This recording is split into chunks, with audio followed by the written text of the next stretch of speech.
Chapter 875. You want to kill Ming, ah? Guo Qingqing's face turned pale. Mu Qing glanced at Guo Qingqing and said, "Do you need me to say it again?" Guo Qingqing's heart was struggling. "Leader, I told you before that you must discipline him well, but you didn't believe me and insisted on spoiling him. Now he's provoked the Mu clan. What kind of existence is the Mu clan? Can you offend them? Hurry up and bring him here. Otherwise it may be a disaster of extermination." Seeing this, the high priest transmitted his voice anxiously with a hint of reproach. Guo Qingqing's eyes trembled, and he bowed to Mu Qing and said, "I'll bring him here right away. Please wait a moment. My patience has its limits." Mu Qing laughed. "I understand." Guo Qingqing nodded, turned into a stream of light, and sped towards the city. Boom! At the same time, a mighty emperor's aura rushed out of the Mu clan's second ancestor's body, like an invisible giant wave, rushing towards the city. Wherever it passed, the people of the Scorpion tribe, except for the high priest and Guo Qingqing, were all imprisoned. In just a moment, the pressure spread to the entire city. The high priest's face suddenly changed, and he hurriedly said, "Lord, have mercy!" "Don't worry. I won't do it now, just to prevent some people from having crooked ideas," the Mu clan's second ancestor said. Hearing these words, Guo Qingqing, who was flying towards the city, trembled slightly. The only remaining hope was ruthlessly obliterated. Originally, he planned to wait until he found Guoming and let Guoming leave the tribe and go outside to hide for a while. But now, the pressure of the Mu clan's second ancestor controlled everyone in the Scorpion tribe. If he dared to do so, the millions of people in the tribe would definitely be doomed. Unfilial son, he roared in grief and indignation and quickly disappeared into the city. After a while, he twisted into Guoming and flew out of the city. There were 2 eye-catching palm prints on Guoming's face. Without a doubt, it must be Guo Qingqing. When he saw Mu Qing and the high priest, Guoming was also terrified. Obviously, he had already found out about Mu Qing's true identity. Guo Qingqing flew over and casually threw Guoming in front of Mu Qing and Mu Qing. He said, "I'll pretend that I don't have this son. You can do whatever you want with him." "Very good." Mu Qing nodded and looked down at Guoming. Guoming's face was pale with fright. He was so scared that he couldn't even speak. Actually, in the Forgotten Continent, not many people knew about the Mu family. But anyone who knew would know how powerful the Mu family was. This was a colossus that absolutely could not be provoked. Even if it's a super tribe, they still have to bow down in front of the Mujia. "Why aren't you talking?" Mu Qing asked suspiciously. "Say what?" Guoming asked. He was completely scared silly. "Didn't you want to kill me? Now that I'm right in front of you, why aren't you making a move?" Mu Qing said. Guoming panicked to the extreme. If he had known that Qin Dai was the young master of the Mu family, he wouldn't have dared to kill him even if he was beaten to death. Bang! Mu Qing raised his eyebrows, lifted his foot, and kicked Guoming's lower abdomen. Ah! Guoming immediately let out a shrill scream. He was kicked out and rolled into the void not far away. "Crawl back here." Mu Qing looked down at him overbearingly. Guoming didn't dare to. He lay in the void and looked at Guo Qingqing and the high priest for help. However, Guo Qingqing and the high priest pretended not to see. "Don't look at them. No one can save you now. Since you're not coming, I'll go find you." Mu Qing laughed. As he spoke, he took out a dagger. As he walked towards Guoming, he stretched out his hand and gently rubbed the blade. His attitude was extremely arrogant, but no one in the Scorpion tribe dared to speak. Such a big tribe was dead silent. Everyone was panicking. "Don't come over!" Guoming quivered and hurriedly waved his hand. He was so scared that he almost peed. "If I don't go over just because you told me not to, then wouldn't I lose face?" Mu Qing laughed and stopped in front of Guoming. How you treated me at the Rolling Clouds mountain range. Now I'll treat you the same. Are you ready? No. Guoming's body trembled violently. He hurriedly hugged Mu Qing's thigh and begged, "Just treat me as a dog. Let me go, okay? I can't raise a dog like you." Mu Qing shook his head and smiled. Suddenly, he picked up Guoming and stabbed the dagger in his hand into Guoming's lower abdomen. His sea of qi was destroyed on the spot. Fresh blood gushed out like a fountain. Ah! Guoming covered his lower abdomen and screamed again and again. His face was already distorted. "And your heart?" Mu Qing licked his lips and stabbed Guoming's heart again. "I really didn't mean it. Please let me go." Guoming roared. Blood gushed out, and he had become a bloody man. But Mu Qing turned a deaf ear and grinned. "I remember that you also slapped me a few times." His words fell. He put away the dagger, raised his arm, and slapped Guoming's face again and again. For a moment, blood splattered everywhere. Guoming's teeth were smashed into smithereens, and he spat them out along with blood. At the same time, Grand Canyon, Qin Feiyang, Wolf King, and the black-robed old woman were all looking in the direction of the Scorpion tribe, because they had all sensed the pressure of the Mu family's second ancestor. 2 people and 1 wolf could sense it. The great elder of the Scorpion tribe naturally could also sense it. At this moment, the great elder stood on the balcony of the small wooden house and looked in the direction of the tribe. His old eyes were full of surprise. Qin Feiyang suddenly thought of something. He retracted his gaze and looked at the great elder. Then he looked at the black-robed old woman and asked in a low voice, "Old witch, what's your cultivation?" "What did you call me?" the black-robed old woman angrily said. Qin Feiyang said, "Old witch, is that wrong?" The black-robed old woman gritted her teeth and said, "Boy, when the cooperation is over, I promise to kill you with my own hands." Qin Feiyang impatiently said, "We'll talk about it when the time comes. First answer me, what's your cultivation?" "What do you want to do?" The black-robed old woman frowned. Qin Feiyang said, "I want to see if you're as strong as I imagined." The black-robed old woman was stunned and suddenly became interested. She said, "Then in your imagination, how strong am I?" "1 star were emperor." Qin Feiyang thought for a moment and said. The black-robed old woman's forehead suddenly crawled with a row of black lines. She angrily said, "You're underestimating me too much. Let me tell you, I'm a genuine 2-star were emperor." 2-star were emperor? Qin Feiyang was astonished and said with a smile, "I didn't expect you to be so strong. However, compared to the great elder of the Scorpion tribe, you're still far behind. I'm indeed not his opponent, but I don't plan to fight him head-on. What's there to be afraid of?" The black-robed old woman indifferently glanced at Qin Feiyang. Her gaze was as if she was looking at an idiot. "What's there to be afraid of? Just wait, I'll let you die here." Qin Feiyang mumbled as a shocking murderous intent flashed in the depths of his eyes. Originally, he only wanted to snatch the herbs, but after knowing the black-robed old woman's true cultivation, he changed his mind. Not only did he have to snatch the herbs, but he also had to kill this old witch. Back then in the 9 great areas, this old witch had repeatedly tried to kill him. He hadn't forgotten this debt. Whoosh! And at this moment, the great elder of the Scorpion tribe jumped up from the balcony and stood high up in the sky. He continued to look in the direction of the tribe.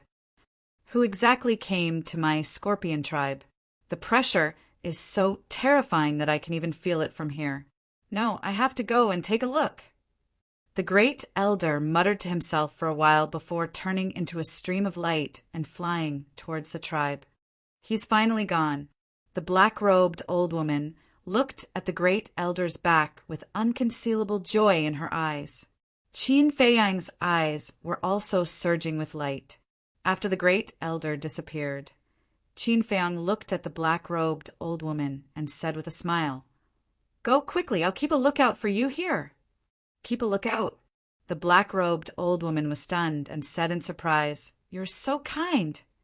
"No matter what, we're in the same boat now. Of course, we have to help each other. Go quickly. You can share half with me later." Qin Feiyang said, "Okay, I'll definitely share it with you." The black-robed old woman nodded with a smile, but when she got up, her eyes flashed with ridicule. "Share? Naive." Then she jumped up and rushed towards the medicine field below. "Do you really think I'm so kind? Idiot." Looking at the black-robed old woman's back, Qin Feiyang's face also crawled with a trace of undisguised ridicule. He quickly took out an illusory form pill and threw it into his mouth. His appearance immediately began to change rapidly. Soon, an unfamiliar face appeared in front of Wolf King. "Whose appearance are you disguised as?" Wolf King was surprised. "Remember the two white-robed youths who challenged me in the Pill Pagoda?" Qin Feiyang asked with a smile. "Remember, you said that they were also from the Scorpion tribe." Wolf King nodded. "I'm now disguised as one of the two of them," Qin Feiyang said. "What do you want to do?" Wolf King was puzzled. "Wait for a good show." Qin Feiyang smiled.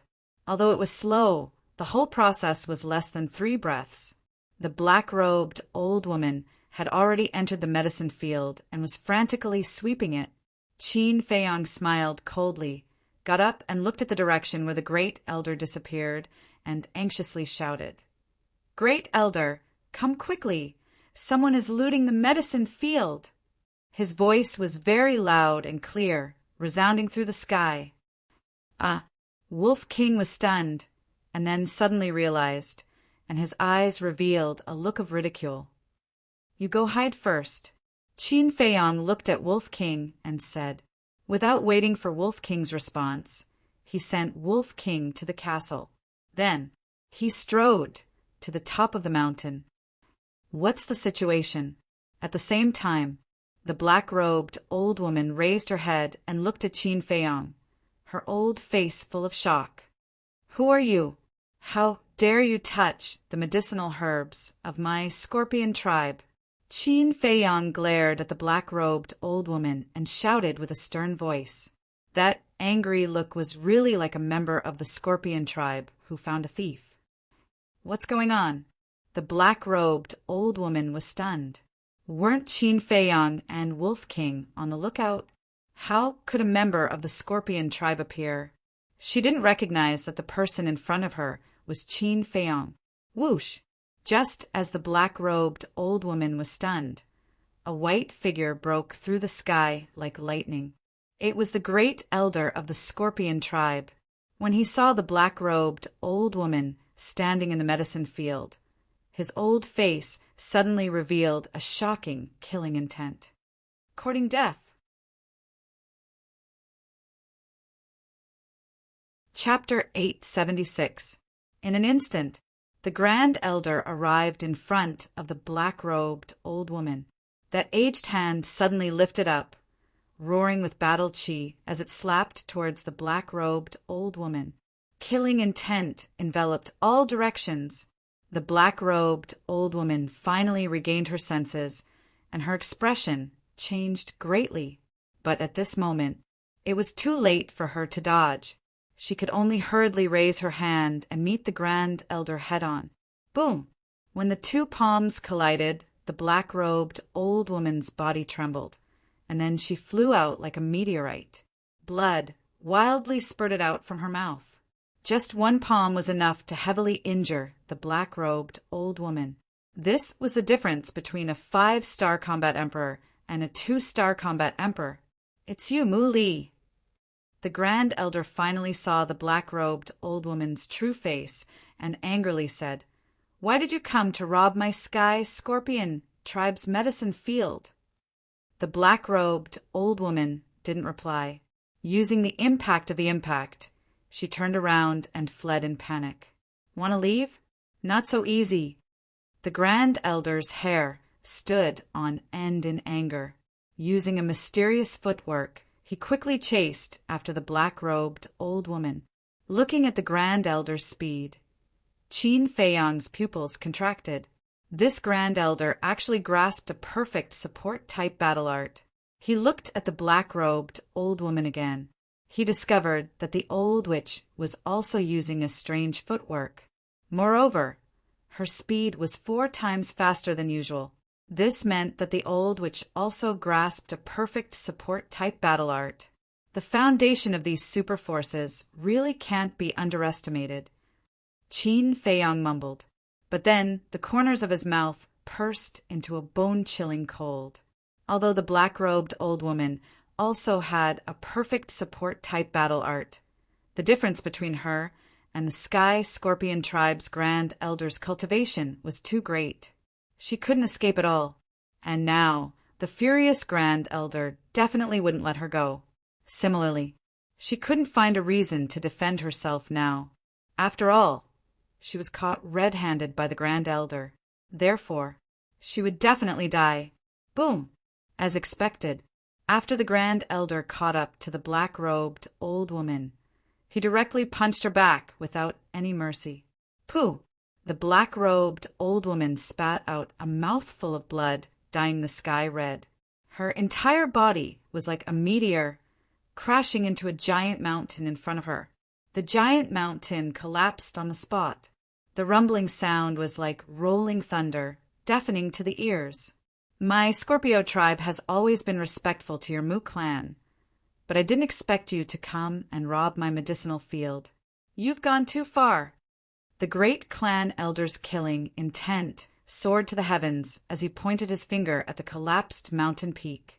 The black-robed old woman also appeared, but at this moment she was covered in wounds and lying quietly in a pool of blood. She seemed to have lost all signs of life. The great clan elder glanced at her, then turned around and landed in front of Qin Feiyang. The anger on his face dissipated quite a bit, and he said with a smile, "Fortunately you discovered it in time. Otherwise, our losses this time would be great." Yeah, Qin Feiyang nodded, but he was still a little nervous. After all, his opponent was a 5-star combat emperor. If they found out that he was an imposter, it would be disastrous. "Oh right, aren't you in the main tower? Why did you suddenly come back?" The Grand Elder looked at Qin Feiyang suspiciously. "Recently, I've been refining a kind of medicinal pill.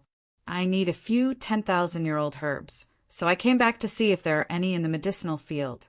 Qin Feiyang calmly said, "What herbs? You don't have any in the main tower." The great clan elder asked. Qin Feiyang was a little annoyed. Why does this old man have so many questions? Bang! But at this time, an earth-shattering, loud noise came from the distance. Qin Feiyang and the great clan elder looked up at the same time. The loud noise came from the direction of the Scorpio tribe. It seems that they've already made their move. Qin Feiyang's eyes flashed. Then he turned to look at the great clan elder and asked, "What's the situation?" This old man doesn't know. Just now, this old man has already felt a terrible pressure. The great clan elder said, "Pressure? Who dares to make trouble in my Scorpio tribe?" Qin Feiyang was surprised. "This old man will go and take a look, you find the herbs you need, and immediately return to the main tower," the great clan elder said. "Okay."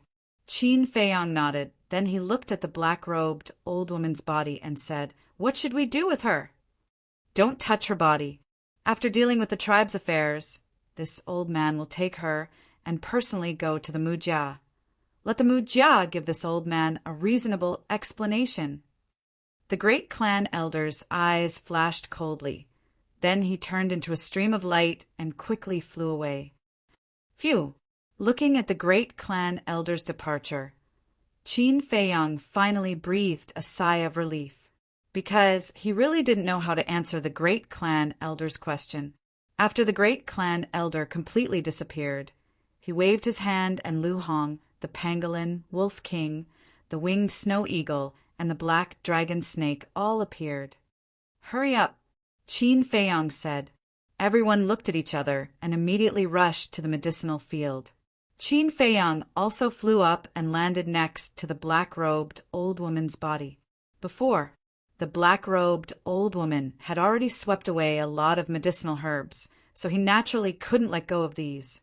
He squatted on the ground, reached out and fumbled in the black-robed old woman's clothes, and soon found a Qiankuan bag. Cough! But just as he was about to check the Qiankuan bag, the black-robed old woman, lying motionless on the ground, suddenly coughed. Not dead. Qin Feiyang's face changed, quickly stepped back a few steps, looking at the black-robed old woman in surprise. After a burst of coughing, the black-robed old woman's eyelids moved. She's really not dead. Her life is so hard. Qin Feiyang was surprised. Suddenly, his eyes flashed coldly, took out the changshui, rushed forward and stabbed the black-robed old woman's sea of qi. Ah! The black-robed old woman screamed in pain, immediately opened her eyes, stared at Qin Feiyang with resentment, and roared, "You damned little bastard! I'm going to kill you!" Qin Feiyang had not recovered his true appearance, so the black-robed old woman did not know that the young man squatting in front of her was Qin Feiyang. "Kill me?" Qin Feiyang slowly got up and said, "Now that your sea of qi has been destroyed and the Qiankuan bag is in my hands, what do you have to kill me?" Hearing it, the black-robed old woman's heart sank. "Right? Look at my memory. You don't seem to know who I am." Qin Feiyang patted his head, took out a facial restoration pill, and threw it into his mouth. Soon, a familiar face appeared in the black-robed old woman's line of sight. "It's you." The black-robed old woman's eyes trembled. "That's right, it's me. You didn't expect that you would be tricked by me so miserably." Qin Feiyang grinned, revealing a mouthful of white teeth. "Damn it, we are now in a cooperative relationship," the black-robed old woman angrily said. "So what? Anyway, sooner or later, we will fall out, so it's better to find an opportunity now and kill one first. What's more, I also know that you will certainly not share the medicinal herbs with me.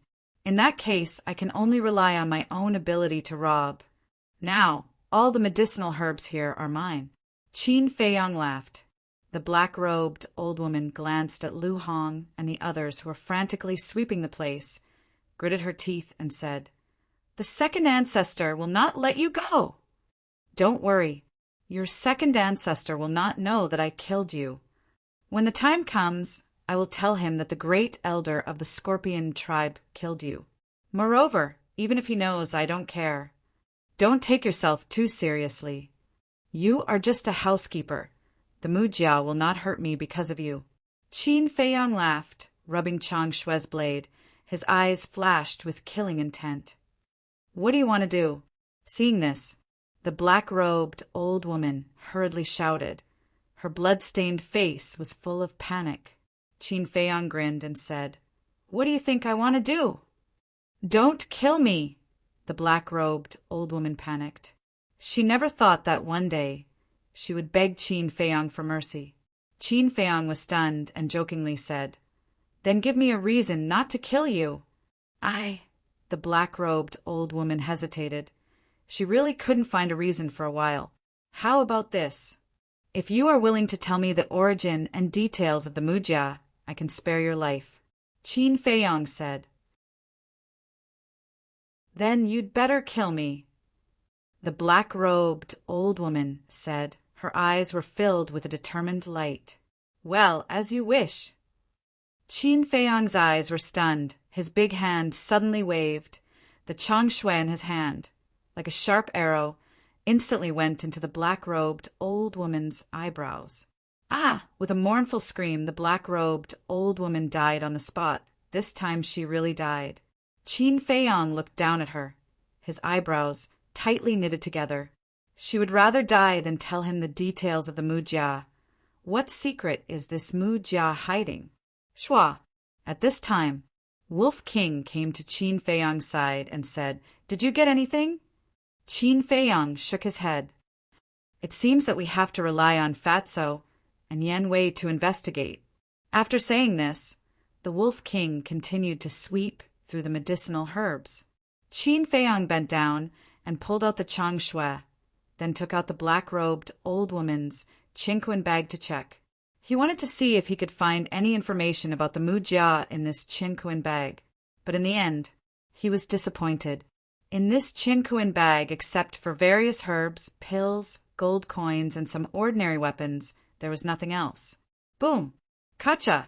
Suddenly, in the distance, there was another deafening noise.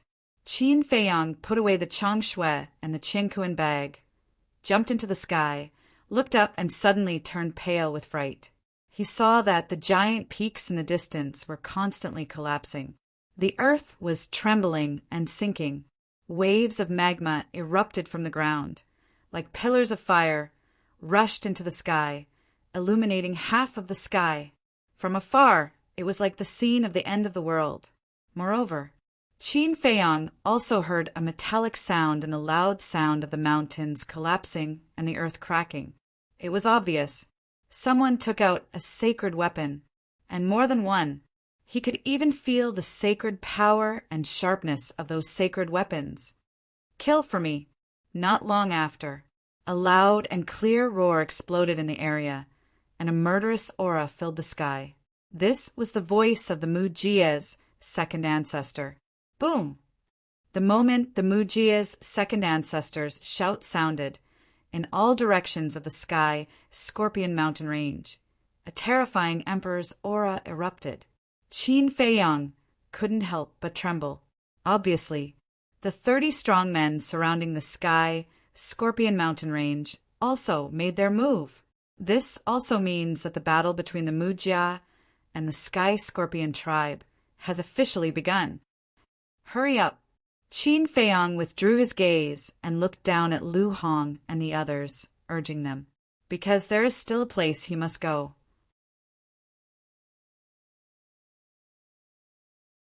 Chapter 877.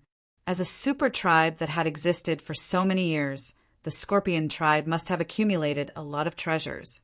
About 100 breaths later, Lu Hong, Wolf King, and the other beasts landed beside Qin Feiyang one after another. Their eyes were filled with unparalleled excitement. Qin Feiyang asked, "Are we done?" Lu Hong nodded. "The medicinal herbs we harvested this time can't be calculated with numbers. There were all kinds of rare medicinal herbs, and most of them were 10,000 years old. In terms of value, it was no exaggeration to say that it was more than what they had accumulated over the years." "Very good."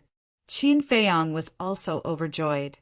He said, "Except for the white-eyed wolf, all of you go to the castle and sort it out as soon as possible." "Okay." Lu Hong, the black dragon snake, and the other beasts nodded.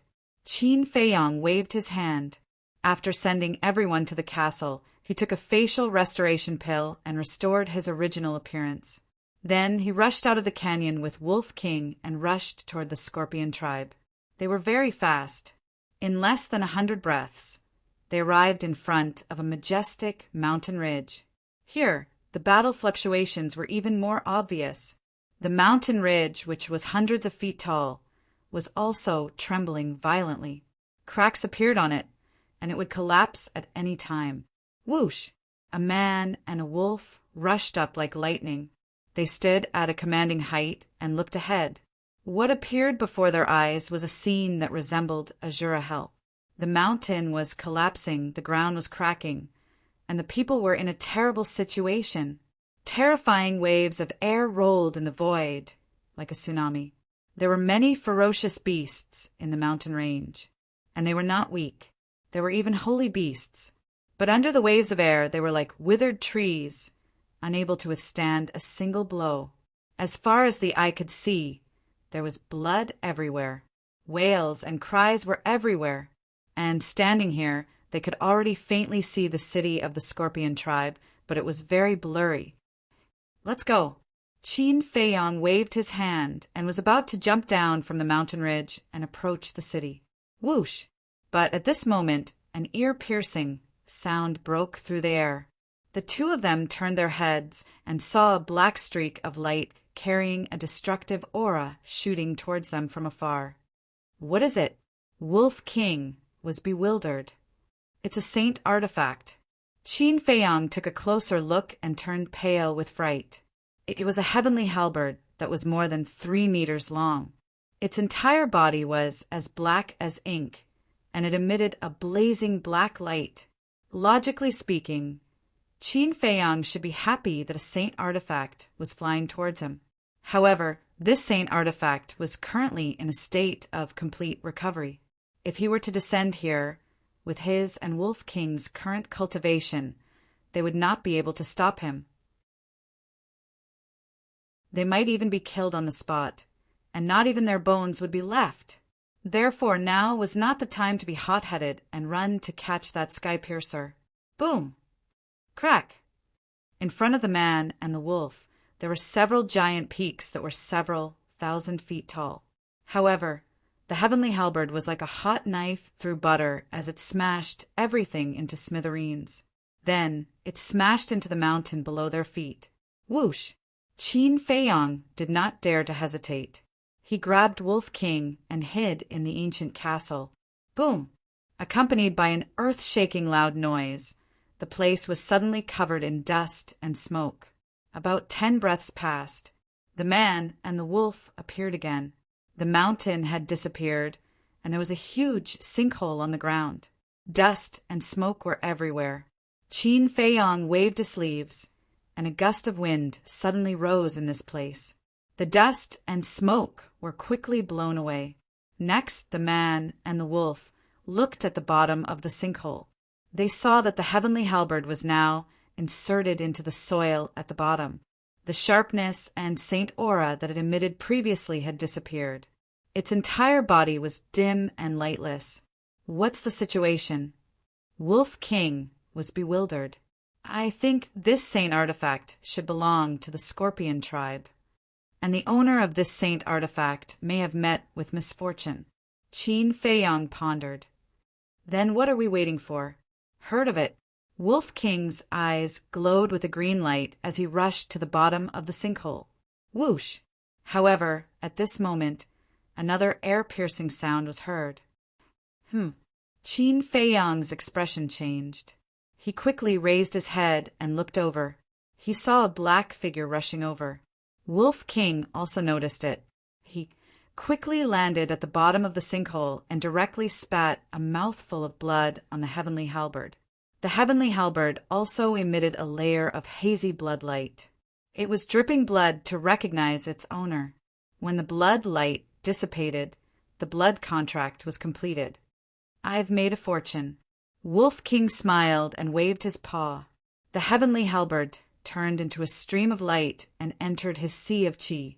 Next, he jumped up and landed next to Qin Feiyang. He looked up at the black figure. There was a trace of vigilance between the man and the wolf. As the distance got closer and closer, Qin Feiyang and Wolf King finally saw the man's true face. It was a strong man in black. His body was covered in blood and filled with an astonishing, murderous aura, but they couldn't find a single wound on his body. Obviously, the blood was someone else's. Qin Feiyang and the Wolf King also secretly heaved a sigh of relief, because this man was not from the Scorpio tribe. He was one of the 30 strong men of the Mujia. The strong man in black also found Qin Feiyang and Wolf King. Whoosh! He landed in front of Qin Feiyang and looked at the sinkhole next to him. Did you see a heavenly halberd flying over? The man and the wolf were shocked. It turned out that this man was chasing after the heavenly halberd. What heavenly halberd? I didn't see it. The man and the wolf shook their heads at the same time. You didn't see it? But why do I feel the aura of a sacred tool here? The strong man in black was suspicious. He seemed to suspect that Qin Feiyang and Wolf King were lying. What? That heavenly halberd is a sacred tool. Wolf King pretended to be surprised and then angrily said, What do you mean? Are you suspecting that we stole your sacred tool? Then he added, Don't you know that we also have sacred tools? Don't be rude. Qin Feiyang reprimanded. Soon after, he looked at the black-clothed brawny man and said with a smile, Not long ago we encountered a member of the Scorpion tribe. His strength was slightly stronger than ours, so we took out our saint artifacts to fight with him. This crater was created during our fight. Is that really the case? The strong man in black murmured. Of course. He also knew that Qin Feiyang had 2 sacred tools. Among them, the heavenly thunder sword originally belonged to the Mujia, but now, except for the sacred tool and Qin Feiyang's aura, he didn't sense anyone else's aura. This Mujia's people are really not easy to fool. Qin Feiyang's eyes flashed slightly. He hurriedly changed the topic. What's the situation of the Scorpio tribe? The overall situation is under control. The strong man in black only said the sentence, showing a full, domineering aura.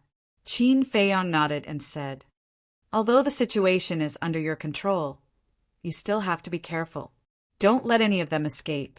You can rest assured. With the second ancestor here, not to mention the people of the Scorpio tribe, even a fly can escape from the Scorpio mountain range. The strong man in black said confidently, That's good. Qin Feiyang pretended to be relieved. In fact, whether this matter was exposed or not, it didn't have much to do with him, because, from entering the Scorpio mountain range until now, except for the people of the Mujia, the people of the Scorpio tribe had never seen him. In other words, the Scorpio tribe didn't know that he existed. So, even if this matter was exposed, the Pill Tower and other tribes would only look for the Mujia and not him. You really didn't see the halberd? The strong man in black asked again. Are we that untrustworthy? We really didn't. Qin Feiyang smiled bitterly. Well, you guys be careful. The black-clothed brawny man said, then turned around and flew away. Qin Feiyang seemed to think of something and asked loudly, By the way, what is Mu Qing doing now? The young master went to the treasure house of the Scorpio tribe. The strong man in black answered without looking back. Damn, he's 1 step ahead of us. Wolf King said angrily. If we can think of it, he must have thought of it too. Qin Feiyang sighed deeply. Mu Qing went to the treasure house. It was meaningless for them to go now, because by the time they rushed there, Mu Qing would have already swept away everything. However, even if they didn't get the treasures in the treasure house, they didn't lose too much. After all, they harvested the medicinal herbs of the entire medicinal field and also got an extra sacred tool. What should we do next? Wolf King asked. We can't get involved in the battle between the Scorpio tribe and the Mujia. The medicinal field and the treasure house are gone. There's nothing we can do now. Qin Feiyang pondered for a while and said, Let's just go back and retreat. Yes, we need to cultivate well. Wolf King nodded. The people they met now are getting stronger and stronger. With their strength, they can no longer control the overall situation. The battle in the Scorpio tribe continued. Corpses were everywhere, and blood flowed like a river. But all this had nothing to do with Qin Feiyang. He opened a portal and sent Wolf King to the castle and went straight back to the main tower. Shortly after Qin Feiyang went back, Fatso also rushed back to the alchemy room. What's wrong? Qin Feiyang was washing up. Seeing Fatso's anxious look, he couldn't help but ask. Fatso said, Hurry up and refine another small fortune pill. Huh? Qin Feiyang was slightly stunned. He wiped the water off his face and turned to look at Fatso. He frowned. Did you fail? Fatso nodded. Old Yan's character is not very good. He failed to open the 7th floor. The 7th floor is the ultimate realm of the War Saint. That's too much. This small fortune pill only has a 60% success rate. Being able to open the 6th floor is already a miracle. Qin Feiyang rolled his eyes at Fatso and strode towards the alchemy room. Fatso followed and asked, "What's the situation in the Scorpio tribe?" Qin Feiyang said, "I don't know, but according to the Mujia, there shouldn't be any accidents." "You don't know?" Fatty was startled and asked suspiciously, "Didn't you go too? How can you not know?" Qin Feiyang said, "I went, but I didn't participate in the battle. I didn't go to the Scorpio tribe." "Then what are you doing?" Fatso wondered. "I looted the medicinal herbs in the Scorpio tribe's medicinal field and got a sacred tool." Qin Feiyang laughed. "Damn, then didn't you make a lot of money?" Fatso was stunned.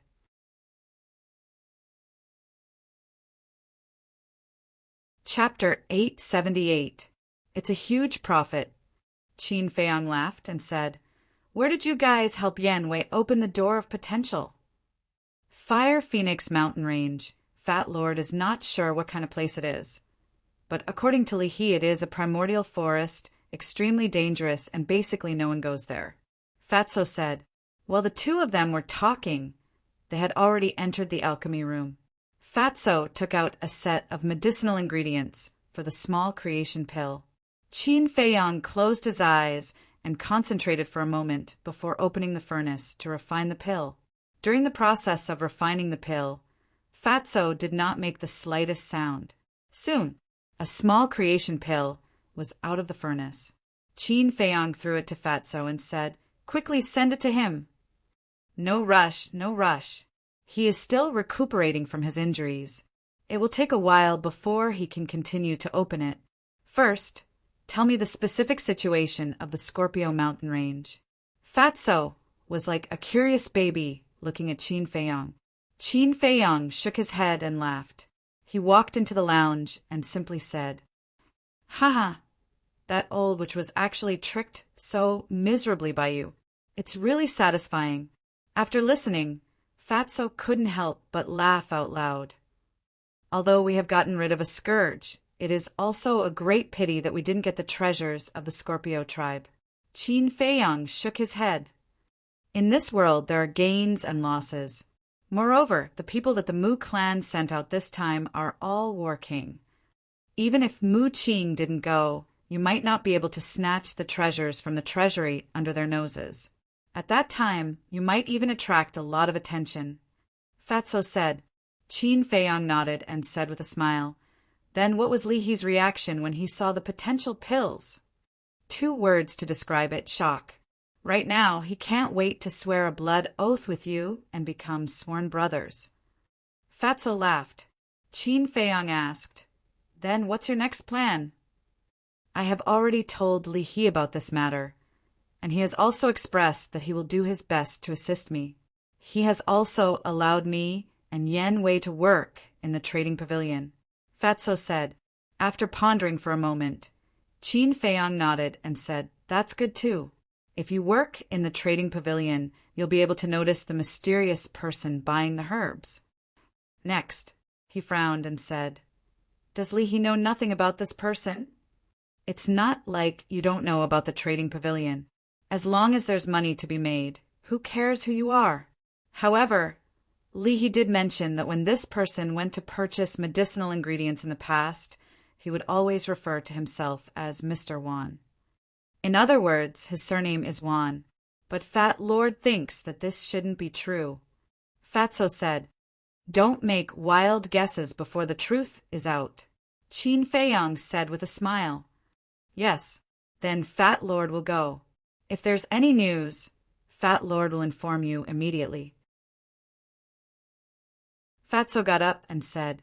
Qin Feiyang nodded and suddenly said, "By the way, go and find out if there's any dragon blood in the central divine kingdom." "Dragon blood?" Fatso was stunned and said, "No problem." After saying that, he opened the portal and left. Qin Feiyang lowered his head and pondered for a moment.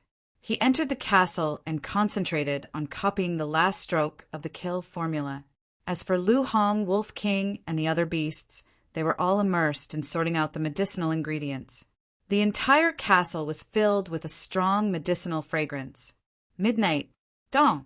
A series of rapid knocks on the door came into the castle. Qin Feiyang raised his eyebrows, took a disguise pill, and changed into the appearance of Ancestor Mu. Then he left the castle, walked to the door, and opened the stone door. A familiar face suddenly entered his line of sight. It was Mu Qing, but it was also Mu Qing in disguise.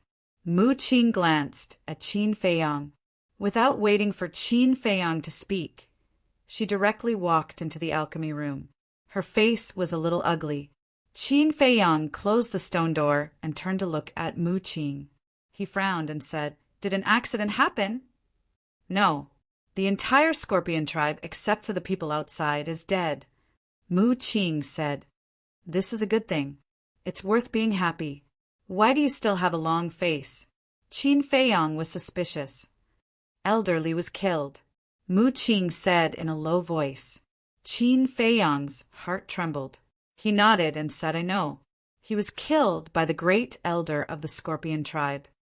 Mu Qing suddenly shouted, "Since you know, why don't you help her?" "Help her? Are you kidding? The great elder of the Scorpion tribe is a 5-star combat emperor. With my strength, it's not enough to fill the gaps between his teeth." Qin Feiyang said, "I know you're not a match for the great elder of the Scorpion tribe, but you can take Elder Li and hide in the castle." Mu Qing said angrily, "It's easy for you to say. The situation was critical. I didn't have time to take her to the castle. Besides, do you think I don't know what you're thinking? Why should I help her?" Qin Feiyang sneered. Mu Qing said in a low voice, "So, all the herbs in the herb field have also fallen into your hands?" "Yes. Didn't you also get the treasures of the Scorpion tribe?" "We're dividing the benefits equally," Qin Feiyang said. "Dividing the benefits equally? Without the help of the Mu family, you can't even enter the Central Divine Kingdom, let alone go to the Scorpion Mountain Range. Tell me, what right do you have to talk to me about dividing the benefits equally?" Mu Qing was a little flustered and exasperated. Besides, he always felt that Mu Li's death was not that simple. "Yes, I can enter the Central Divine Kingdom, thanks to the help of the Mu family. But you want to use me to achieve your goal, don't you?" "To put it bluntly, we're using each other. We're all adults. Don't be so childish, okay?" Qin Feiyang said helplessly, "I'm childish." Mu Qing was furious. He stepped forward, grabbed Qin Feiyang's clothes, and shouted, "I'm telling you, don't be arrogant with me. This is the Central Divine Kingdom, not the Great Qin Empire. If I want to kill you, it's as easy as killing an ant. Do you understand?" Qin Feiyang raised his eyebrows and kicked. Mu Qing was kicked away on the spot and hit the wall behind him. A trace of blood flowed from the corner of his mouth. Then, Qin Feiyang tidied his clothes and glanced indifferently at Mu Qing, who was sitting on the ground, and said, "I'm also telling you I dare to kill you now, so you'd better not provoke me again." "You!" Mu Qing was furious, but looking at Qin Feiyang's calm expression, he couldn't help but feel a chill in his heart. There was a kind of person in the world. The more calm he appeared, the more terrifying he was. And Qin Feiyang was this kind of person. He suppressed his anger, got up, and said, "Then tell me, did you deliberately set up Elder Li's death?" Qin Feiyang couldn't help but feel a headache. This guy was a little too smart. "Answer me, did you?" Mu Qing shouted. "Yes, it was me. I also took the divine artifact." Qin Feiyang nodded. He originally wanted to hide it from Mu Qing, but now he was really not in the mood. Even if Mu Qing knew, what could he do? It didn't matter. "Okay, you win." Mu Qing gritted his teeth and glared at Qin Feiyang, then turned around and rushed out of the door. Naive. Qin Feiyang shook his head. After closing the stone door, he entered the castle and continued to copy the last stroke of the kill formula. However, from this point, it could be seen that the former housekeeper of the Mu family still had a high position in Mu Qing's heart. Alchemy, room number 9. In the lounge, Mu Qing held the image crystal in his hand and sat on the chair, his face gloomy to the extreme. Buzz. After a while, The shadow of the Mu family's second ancestor appeared and asked, "How did it go?" "It was he who killed Elderly," Mu Qing said word by word, his eyes full of murderous intent. "This damn little beast. I should have listened to you and not let him go to the medicine field." The Mu family's second ancestor was furious. Mu Qing said, "I must avenge Elderly. I understand how you feel. Mu Li has been taking care of you since you were a child, and you also see her as your grandmother. But remember not to be impulsive. You must think of the overall situation. You can rest assured that when our partnership with him is over, I will find a chance to catch him and let you end his dog life with your own hands." The Mu family's second ancestor said. "Good." Mu Qing nodded. "Then have you thought about how to frame that mysterious woman?" "This is very simple. I will arrange it. Don't worry about it. Just focus on your cultivation. Don't let the gap between you and Qin Feiyang get bigger and bigger," the Mu family's second ancestor said. "I will. By the way, should we also get rid of the remnants of the Scorpion tribe in the main tower?" Mu Qing asked. "No need. These people are very young. They can't make any big waves. Of course, if there is a chance, we can get rid of them." The Mu family's second ancestor laughed. Not long after the conversation between the two ended, under the moonlight, an old man in purple clothes descended over a courtyard. It was the Mu family's second ancestor. This courtyard was very unique. It was located in the middle of a lake. The lake water was clear, and under the moonlight, it shimmered with layers of light. At this time, it was late at night and the place was silent. However, in the attic of the courtyard, there were wisps of candlelight coming out from a window. The Mu family's second ancestor landed in front of the window and smiled. "Brother Yu, this Mu has come to visit." Soon after, the window opened, and a middle-aged man stood in front of it. This person was about 30 or 40 years old. His body was thin, with long snow-white hair, and his body was also wearing a white robe, spotless. In his hand he was holding an ancient book, and his whole person exuded a scholarly aura. Brother Mu? When he saw the Mu family's second ancestor, the middle-aged man was a little surprised, but then he smiled. "Brother Mu, please come in." "No need. This time, this old man came to tell you a bad news." The Mu family's second ancestor said, his face gloomy. "What news can make Brother Mu come to me in person?" The middle-aged man was curious. The Mu family's second ancestor said in a deep voice, "The Scorpion tribe was exterminated." Thud! The ancient book in the middle-aged man's hand suddenly fell to the ground. "Who did it?" he asked. His whole body's temperament suddenly changed. If it was before, he was like a scholar, but at this moment he was like the incarnation of a sharp sword, exuding a shocking sharpness. A woman. The Mu family's second ancestor waved his hand, and his battle chi surged, condensing the shadow of the mysterious madam. The middle-aged man raised his eyebrows and said, "Isn't she the one who helped Qin Feiyang time and time again?" "Yes. Not long ago, a clansman of the Mu family was looking for medicinal herbs near the Scorpion mountain range. Suddenly, he heard the sound of fighting in the Scorpion tribe, so he quietly sneaked over. At that time, he saw with his own eyes that this woman ruthlessly slaughtered the entire Scorpion tribe. When this old man learned of this, he was extremely shocked and immediately went to check in person, and sure enough, no one was alive.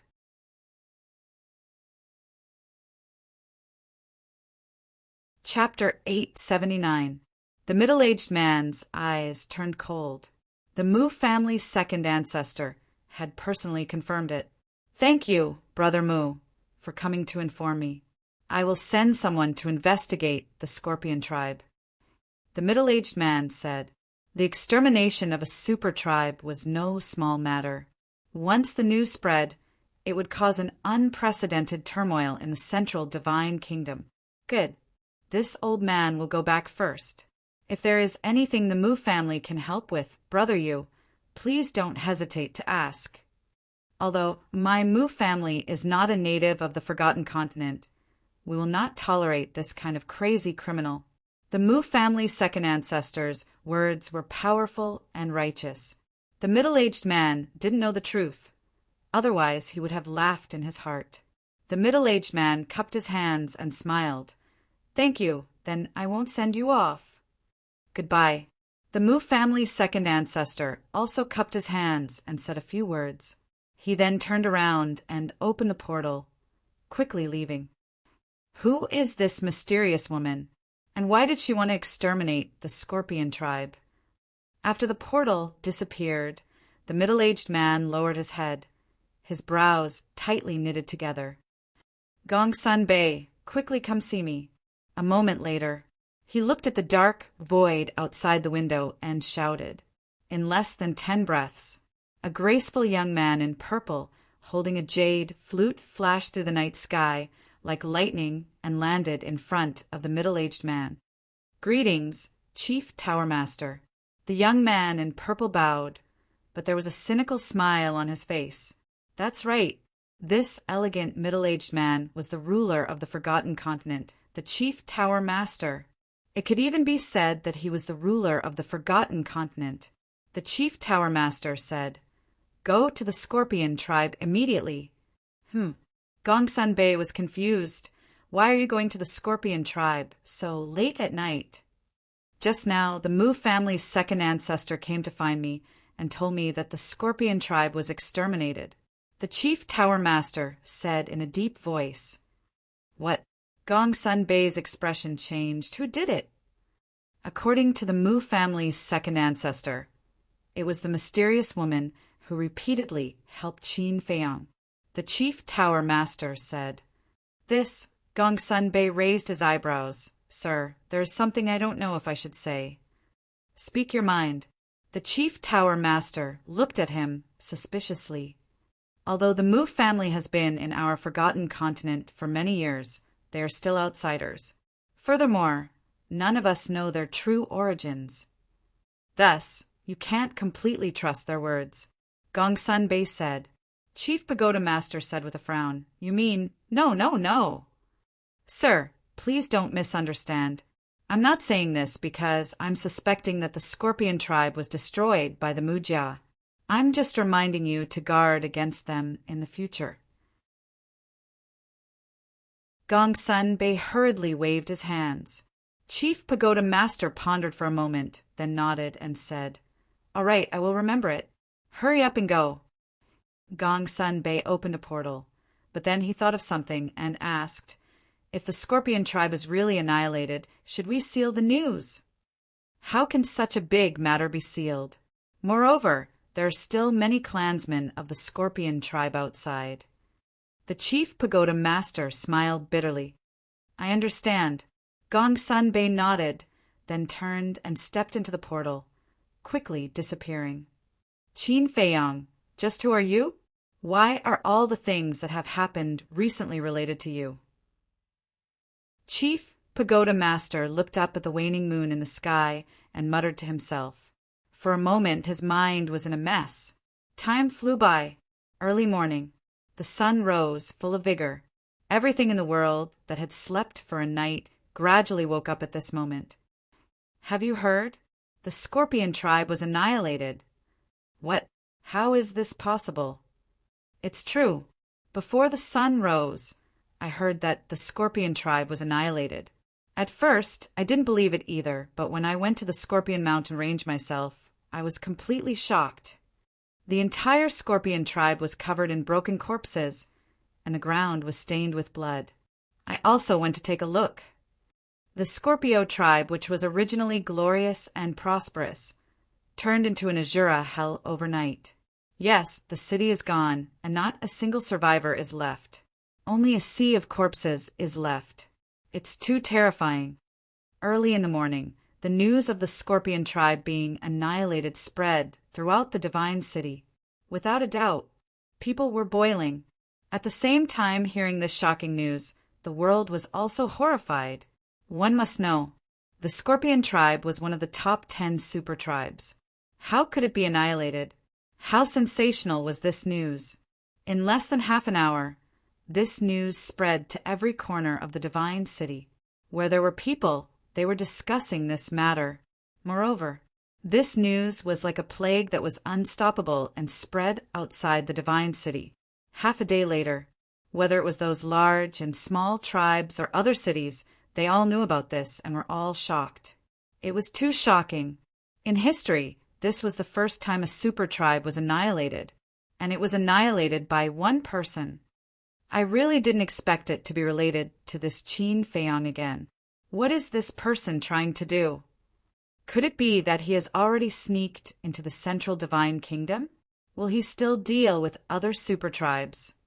A companion by his side can annihilate a super tribe. How terrifying is his background? There was no suspense. When this news spread, the central divine kingdom fell into chaos. Everyone was in danger, especially the other 9 super tribes. They were all afraid of becoming Qin Feiyang's next target. And because of the relationship between the mysterious lady and Qin Feiyang, everyone also thought that it was Qin Feiyang's idea to annihilate the Scorpion tribe. In the end, although it was to frame the mysterious lady, this black pot still had to be carried by Qin Feiyang. Knowing this situation, Qin Feiyang was also quite helpless. After scheming and scheming, in the end, it was him who was schemed against. Thinking about it, he felt funny. However, he didn't care too much. Anyway, his original intention was to drag the mysterious lady down, and now he had achieved it. In the assessment hall, as usual, Elder Wu was sitting alone on the armchair, closing his eyes to recuperate. Although the Heavenly Scorpion tribe isn't anything good, that mysterious woman killed all of their clansmen. Her actions are a bit too extreme. Yes, I don't know how the Scorpion tribe offended that woman. You're wrong. To be exact, how did they offend Qin Feiyang? Because this must be Qin Feiyang's idea. This guy not only took away the alchemy fire of our 9 regions, but also annihilated the Scorpion tribe. What is he planning? To be honest, I really want to see him in person and see if he has 3 heads and 6 arms. Several disciples passed by the square and kept talking. What? The Scorpion tribe was annihilated. The discussion was heard by Elder Wu. He was slightly stunned, then suddenly stood up, took a step, and instantly landed in front of those disciples. Greetings, Elder Wu. The disciples were stunned for a moment before they hurriedly bowed in greeting. You just said that the Scorpion tribe was annihilated. Is it true? Elder Wu asked, looking a little nervous. Yes, it is said that no one escaped. Those disciples nodded. This, Elder Wu was in a daze and asked, It was said? When did it happen? It happened last night. There are rumors that it was the mysterious lady beside Qin Feiyang, but no one has come out to confirm whether it was her or not. Those disciples said. Last night, Elder Wu's eyes trembled slightly. He remembered that he went to Qin Feiyang and asked for their help yesterday, and the Scorpion tribe was annihilated last night. Was this a coincidence? If it was not a coincidence, the identity of these 2 people, thinking of this, he couldn't help but shiver, and cold sweat was already dripping under his clothes. Elder, is there anything else? Those disciples looked at him suspiciously. After Elder Wu came back to his senses, he waved his hand absent-mindedly and said, Nothing, you can go. After those disciples left, Elder Wu lowered his head and pondered for a moment, then rushed into the sky, turned into a stream of light, and rushed into the depths of the main pagoda. At the same time, Qin Feiyang, bitch, if I Guofeng, don't kill you, I'm not human. On the 3rd peak of the Warrior Mountain Range, an angry roar resounded. I, Guoyin, swear that even if I have to go to heaven or hell, I will find you and bury you with the millions of people of the Scorpion tribe. The 3rd pagoda of the Pill Pagoda also exploded with an angry roar.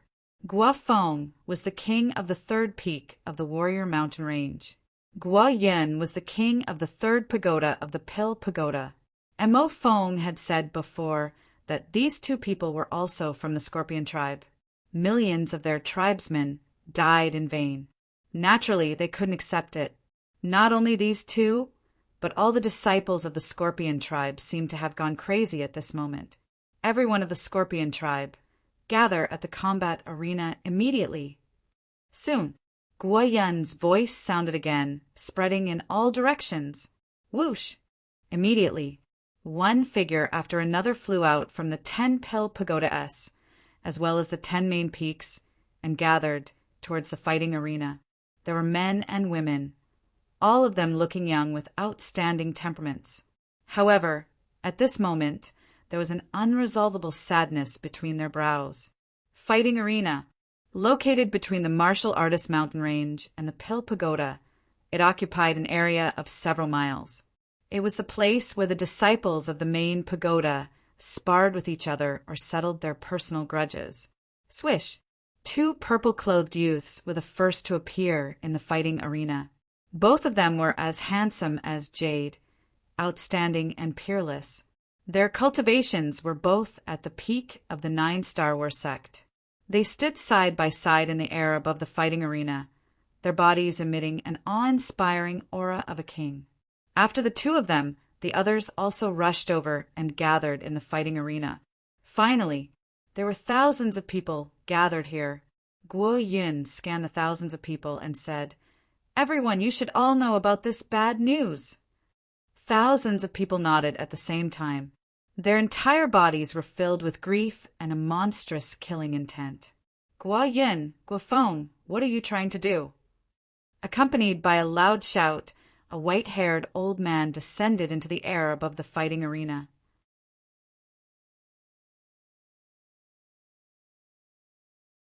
Chapter 880. The old man was Elder Wu. He happened to pass by and saw Guiyun and Guo Feng gathering the disciples of the Scorpion tribe. He realized that something was wrong and hurried to stop them. Guo Yun and Guo Feng turned to look at Elder Wu. "Elder, we don't want to do anything. We just want to go back and collect the corpses of our people." "Yes, they are our closest relatives. Our parents are also here. We can't just let their corpses be exposed in the wilderness." Their eyes were bloodshot, and they were practically roaring out these words. Elder Wu glanced at the 2, then at the thousands of Scorpion tribe members below. In the end, he retracted his pressure and waved his hand. "Go, but remember, don't do anything rash." "Thank you, Elder." The thousands of people bowed in unison, then opened the portals and stepped in one after another. Sigh. Elder Wu sighed deeply as he stared at the departing figures before he continued to head deeper into the forest. There were some things he had to understand. A moment later, he entered the sacred land and landed in front of the Chief Tower Master's courtyard. He bowed and said, "Wu Daping requests an audience with the Chief Tower Master." "Come in."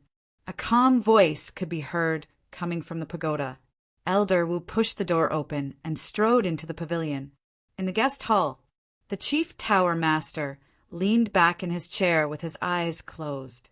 There was a trace of worry between his brows. "Greetings, Lord." Elder Wu walked to the Chief Tower Master and bowed. "Is there something you need from me?" The Chief Tower Master asked without opening his eyes. "I just heard that the Scorpion tribe was wiped out last night. The culprit was the mysterious woman by Qin Feiyang's side. Is this true?" Elder Wu asked respectfully. The Chief Tower Master was silent for a while before saying, "I can't be sure about this." Elder Wu was suspicious. When the incident happened last night, only the Mu family was present. However, I don't dare to fully believe the Mu family's words, so we still need to investigate, the Chief Tower Master said. "The Mu family?" Elder Wu was stunned and frowned. Since the Mu family happened to be at the Scorpion tribe, why didn't they help? That mysterious woman is very powerful. Would ordinary people dare to stop her? However, I have already asked Gongsun Bei to search the Sky Scorpion Mountain range carefully to see if there are any other witnesses. That's not right. Why are you so concerned about this? Could it be that you have some kind of relationship with the Scorpion tribe? Chief Tower Master asked suspiciously. We do have some friendship, but it has nothing to do with that. I just want to find out if the rumors outside are true or false. Elder Wu said. Chief Pagoda Master nodded and waved his hand. If there is nothing else, you may leave. Yes, Elder Wu replied respectfully before he turned around and left. Not long after Elder Wu left, a purple-clothed youth appeared in front of the Chief Pagoda Master. It was Gongsun Bei. How's the investigation going? The Chief Tower Master finally opened his eyes. His eyes flickered with anticipation. I've searched the area within a radius of several hundred miles. There's not a single survivor. Gongsun Bei shook his head.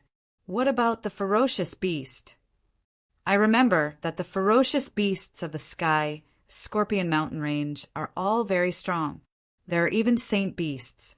Their intelligence won't be lower than ours. Have you asked them? The Chief Tower Master frowned. Of course, I thought of this, but let alone a ferocious beast. There wasn't even a bug. Even the ferocious beasts outside the Scorpion Mountain Range were all killed. In short, there's nothing. Gongsun Bei sighed. The Chief Pagoda Master frowned. No. Suddenly, he stood up with a trace of surprise in his eyes. What's wrong? Gongsun Bei was surprised. There's only one reason to kill all these ferocious beasts. That's to hide something. If the Scorpion tribe was really destroyed by that mysterious woman, is there a need for her to hide? Although I haven't seen this woman, it's not difficult to judge from her actions in the 9 regions that she's a very arrogant person. I don't think she would do something so unnecessary. The Chief Pagoda Master analyzed. This, Gongsun Bei pondered for a while and said, maybe she has some secret conspiracy that she doesn't want people to know. The Chief Pagoda Master thought about it carefully and nodded. It's not impossible. Then, he looked up at Gongsun Bei and said, we can't take this matter lightly. While looking for that mysterious woman, we must also pay attention to the Mu family's movements. My lord, are you beginning to suspect the Mu family? Gongsun Bei asked. Not suspect, but to guard against the unexpected. After all, you're right. They're just outsiders and they're so mysterious. Now that such a big thing has happened, we have to guard against them. In addition, to make things easier for you, from this moment on, all the divine envoys of our Pill Pagoda will be under your command. After the Chief Pagoda Master finished speaking, he returned to his seat, looking quite tired. Gongsun Bei's eyes flashed as he bowed and said, this subordinate will do his best to complete the task. Also, go find Hao and tell him that during this period of time, try not to go out if possible. I have a hunch that our central divine kingdom may be in chaos. The Chief Pagoda Master said. Yes. Gongsun Bei bowed respectfully, turned around, and strode out of the attic. He closed the door and then looked at the sky. Chaos? Humph. Whoever dares to disturb the order of our central divine kingdom, I, Gongsun Bei, will not let him go. Gongsun Bei muttered, and a strong cold light burst out of his eyes. Then he rushed into the sky and disappeared into the horizon like lightning. One pagoda. Elder Wu was pacing back and forth in front of the pagoda door, as if he was hesitating about something. Elder, what's the matter? A few disciples passed by and couldn't help but look at him suspiciously. Don't bother me, get lost. Elder Wu did not even bother to look at them as he shouted impatiently. Those disciples shrank their necks and hurriedly fled. Another moment passed. Elder Wu finally stopped and looked at the pagoda door in front of him, muttering, I don't care so much, I have to ask clearly. He took out his identity token, opened the pagoda door, and then turned into a stream of light and rushed into the Pill Pagoda. Soon, he came to the door of Alchemy Room 10 and reached out to knock on the door. After more than 10 breaths, the stone door didn't open. Elder Wu was a little impatient and was about to knock again, but at this moment, the stone door opened quickly. Qin Feiyong was standing behind the door. Elder Wu didn't beat around the bush and said directly, "Do you have time? There's something I'd like to ask you." Qin Feiyong looked at Elder Wu suspiciously before nodding and retreating to the side. Elder Wu entered the elixir refinement room. Qin Feiyong closed the stone door casually and asked with a smile, "Elder, why do you seem a little uneasy?" Elder Wu turned around and looked at Qin Feiyong with an extremely stern expression. "Tell me honestly, did you guys have anything to do with the annihilation of Sky Scorpion Tribe?" Stunned, Qin Feiyong asked in surprise, "You're saying that Sky Scorpion Tribe was annihilated? You don't know?"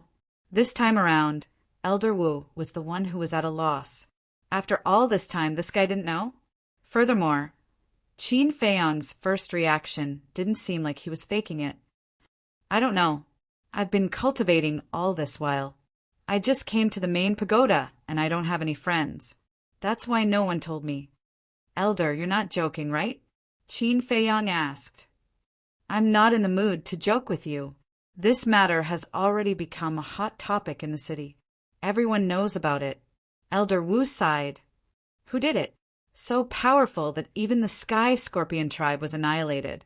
Awesome." Qin Feiyong was extremely surprised, but at the same time there was a hint of admiration on his face. "I just went to the main pagoda to inquire about the situation. It said that the culprit is Qin Feiyong's accomplice, that mysterious woman. Moreover, when that woman massacred the Sky Scorpion Tribe, the people of the Mu clan saw it with their own eyes." Elder Wu said, "I see." Qin Feiyong suddenly understood and smiled. "I've also heard of Qin Feiyong's deeds in the 9 regions. He's indeed a lawless lord. Has anyone ever praised themselves? If Mu Qing was here, she would definitely despise him. You can still laugh." Elder Wu rolled his eyes at him and said, "To be honest, before this, I've been suspecting you and Qin Day." This, Qin Feiyong was stunned and hurriedly said, "Elder, you can't say such things. You can't blame me for this. After all, I just came to ask for your help yesterday, and the Sky Scorpion Tribe was annihilated at night. If it were someone else, they would also suspect you. However, now I can be sure that this matter has nothing to do with you." Elder Wu chuckled and finally breathed a sigh of relief.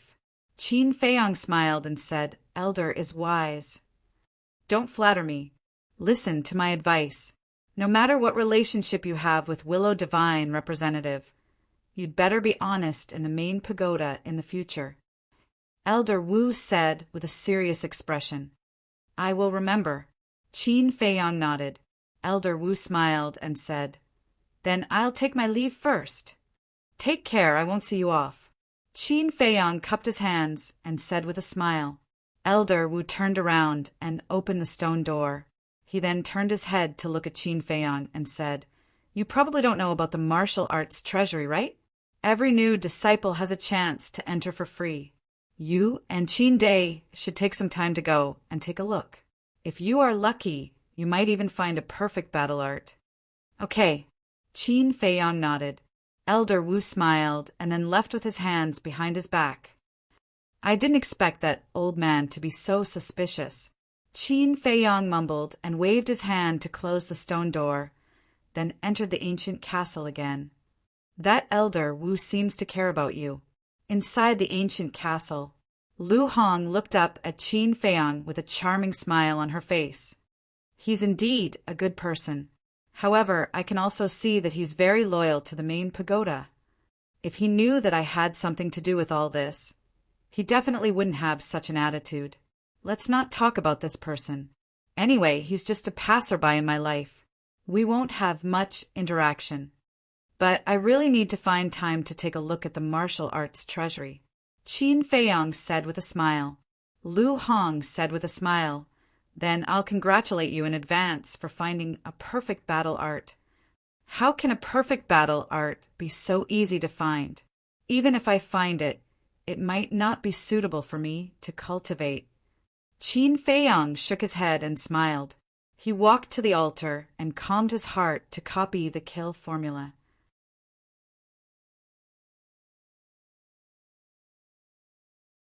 Chapter 881. Just a month after Qin Feiyang went into seclusion, Li He finally announced the auction of the Juku Yellow Dragon Pill. The name Juku Yellow Dragon Pill was very unfamiliar in the Central Divine Kingdom, so everyone was very confused. What kind of pill was this? But when Li He announced the effect of the Juku Yellow Dragon Pill, there was no suspense, and people were excited again. Even the extermination of the Scorpion tribe was temporarily suppressed by this matter. Everyone knew that warriors, martial artists could use the red fireglass pill to increase their realm. But the War Emperor and War King needed to cultivate by themselves, and there was no shortcut. So, the appearance of the Juku Yellow Dragon Pill completely broke the world's understanding of pills. So, there were also people who voiced their doubts. But when Li He said that he had already found someone to test the Juku Yellow Dragon Pill, there were no more doubts. Because the trading pavilion would not lie. Since Li He said it was possible, then it must be possible. On the day of the auction, all the major tribes and disciples of the main tower rushed into the trading pavilion in the North City. The 4 major districts of the Divine City were originally very prosperous. But now the North City was more than many times more prosperous than the other 3 districts. Every street was basically packed to the brim. And the stewards of the trading pavilion in the other 3 districts, after hearing this news, immediately sent a message to Li He, asking him the source of the Juku Yellow Dragon Pill. Of course, Fu and Shan was also included. But in the face of their inquiry, Li He did not say anything. This caused the 3 stewards to become anxious. The effect of the Juku Yellow Dragon Pill was really too amazing. If they did not quickly think of a solution, the position of Deputy Pavilion Master would probably be Li He. Because, when the Pavilion Master was selecting a Deputy Pavilion Master, the first thing he looked at was whether or not he could bring more benefits to the trading pavilion. And the appearance of the Juku Yellow Dragon Pill to the trading pavilion not only brought wealth, but also quickly raised the status of the trading pavilion in the Forgotten Continent. So, because of this Juku Yellow Dragon Pill, Li He would change from the person with the lowest chance to the person with the highest chance. Fu and Shan and the other 2 stewards would not agree to this kind of thing. They were also determined to get the position of Deputy Pavilion Master. Therefore, they were now thinking of ways to inquire about the source of the Juku Yellow Dragon Pill. As long as they could find the person who refined the Juku Yellow Dragon Pill and form a partnership, the situation would instantly reverse. But, no matter how they investigated and even sent people to spy on Li He, they didn't find anything. This person who refined the 9 songs Yellow Dragon Pill was like a mystery. It was hard to see the person in person. Of course, they couldn't give up just like that. As for Li He, he was naturally overjoyed. However, his happiness did not last long. Because, ever since the first Juku Yellow Dragon Pill was auctioned off, everyone was asking when the next one would be auctioned off. Even the Pavilion Master, who had not appeared for a long time, and the Vice Pavilion Master, who was nearing the end of his life, had gone to him one after another to ask about this matter. This gave Li He a headache. He also repeatedly went to Fatso and Yanwei, hoping to meet Qin Feiyang. The meeting with Qin Feiyang was fake. The real thing was that he wanted the 9 tunes Yellow Dragon Pill. But every time Fatso told him that Qin Feiyang was in seclusion, and no one was to disturb him before he came out, Li He had no choice but to wait quietly, because right now, Qin Feiyang was the owner of the Transaction Pavilion. He couldn't afford to offend him. And after the 2nd month of Qin Feiyang's seclusion, the Chief Pagoda Master also issued an order. He ordered Lu Xingfeng, who was stationed in the 9th area, to lead people back to the Chief Pagoda. Because, in his opinion, if the Scorpion tribe was really exterminated by the mysterious woman, then Qin Feiyang must have already sneaked into the Central Divine Kingdom, and there was no point in continuing to guard. After Lu Xingfeng returned, he also went to the first pagoda to find Qin Feiyang, wanting to get his identity token back. But when he learned that Qin Feiyang was in seclusion, he did not disturb him. Although Qin Feiyang and the Mu family had an irreconcilable hatred, but to snatch the heavenly star flame, he still had to rely on Qin Feiyang. And to snatch the heavenly star flame, the first condition was to enter the Holy Land. So, he also hoped that Qin Feiyang could concentrate on cultivation and break through to the Battle Saint realm as soon as possible. Half a year after Qin Feiyang's seclusion, in the most remote place of the central divine kingdom, there was a majestic mountain range. In the mountain, ferocious beasts ran rampant. There was even the aura of emperor beasts. This was a forbidden area of the central divine kingdom, and even battle emperors did not dare to casually step into this place. And at the end of the mountain range was an endless sea. Boom! Splash! Above the sea, the wind whistled, and huge waves covered the sky and the earth, hitting the shore with deafening sounds. This was the endless sea, a place of death that made people tremble in fear. But at this moment, an old man in white came riding the wind and waves. He had white hair and a white beard, and he looked like an immortal, exuding an otherworldly aura. Not long after, he flew out of the endless sea, stood above the shore, and turned to look at the rolling waves of the sea. It's just SOZO. A moment later, he muttered to himself, with a trace of disdain for the endless sea in his eyes. Then he turned and flew toward the mountain range. Boom! As soon as he entered the mountain range, a terrifying emperor aura erupted from the mountain stream. Then, a huge beast rushed into the sky, blocking in front of the old man in white. It was a dragon. Its body was as big as a mountain, and its body was covered with scales. Its ferocious aura was unparalleled. Get lost. The old man in white raised his eyebrows. How dare you? The dragon was full of hostility, and its emperor aura covered all directions. You don't know what's good for you. The old man in white's eyes turned cold. He raised his hand and pointed in the air, and an invisible force immediately rushed toward the dragon. It actually has a divine aura. Are you a deity? The dragon's eyes widened, and it was extremely surprised. The old man in white did not speak, and his eyes were cold and piercing. That invisible force surged and directly killed the dragon, and blood splattered in the sky. A warlord-level beast was killed just like that. This was simply unheard of. When the other beasts hiding in the mountain range saw this scene, they all crawled on the ground and trembled. After killing the dragon, the old man in white did not stop. He streaked across the sky and quickly disappeared at the end of the mountain range. In the blink of an eye, a whole year passed. In the ancient castle, early in the morning, Qin Feiyang, who was concentrating on copying the kill word technique, trembled his arm, and the last stroke blossomed with a resplendent bloodlight, dyeing the entire castle. At the same time, a powerful aura rushed out from Qin Feiyang's body. His aura soared crazily. In the blink of an eye, his cultivation had broken through the shackles and reached the 9-star War Master. Finally done, Lu Hong, Wolf King, and the other beasts all opened their eyes at the same time and looked at Qin Feiyang.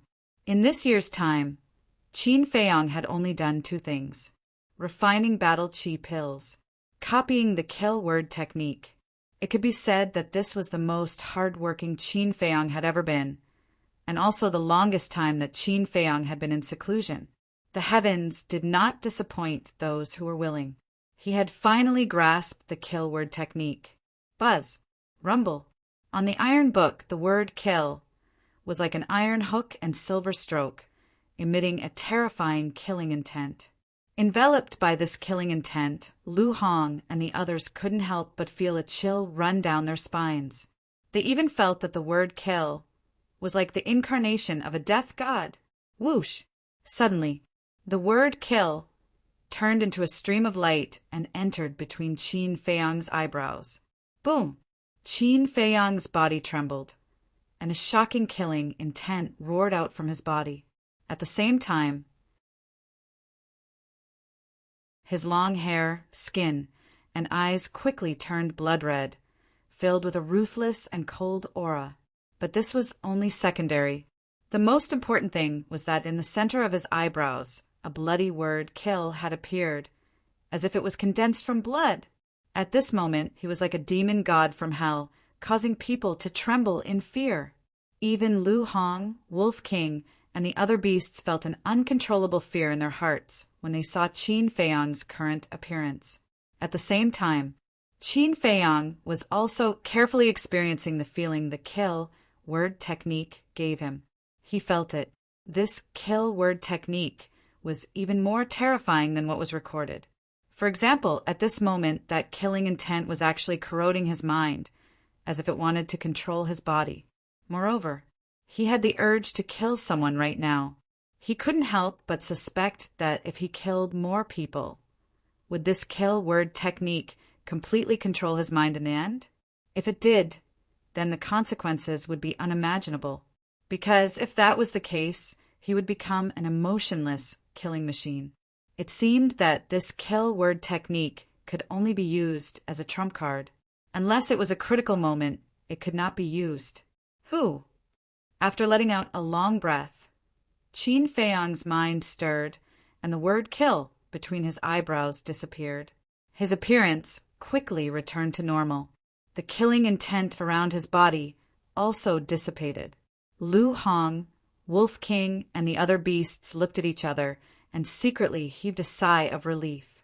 Wolf King stood up and stared at the iron book. His eyes flickered as he said, "Quickly take a look at what the next divine art is." Qin Feiyang looked at the iron book and shook his head. "The next page can only be opened after I break through to the War King." "That's right. I almost forgot." Wolf King patted his forehead and said, "However, the last stroke of the kill word technique is really a waste of time. Look at me. I didn't do anything, and I've already broken through to the 9-star War Master." It laughed mischievously, its eyes filled with pride. Qin Feiyang rolled his eyes at it. Although Wolf King had the intention to show off, it was still the truth. But now he didn't need to copy the 6-word divine arts for the time being. In the future, his cultivation speed would definitely not be slower than Wolf King's. Next, he swept his gaze towards Lu Hong, the winged snow eagle, and the other beasts. Lu Hong's cultivation had already broken through to the 3-star War Master. The winged snow eagle had already reached the 2-star War Saint. The pangolin's cultivation was even higher than Lu Hong's, and it had now stepped into the 7-star War Master. As for the black dragon snake, it could be said to have traveled 1,000 miles a day. In short, after this closed-door cultivation, everyone's strength had risen to a new level. "You guys continue cultivating. I'll go out and take a look." Qin Feiyang said with a smile, then left the castle.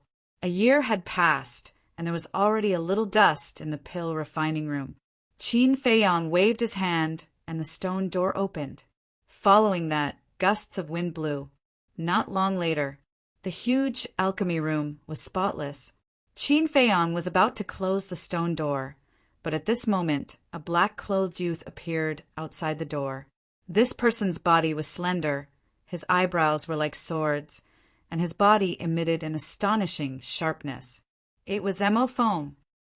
As soon as you entered the main tower, you went into seclusion for an entire year.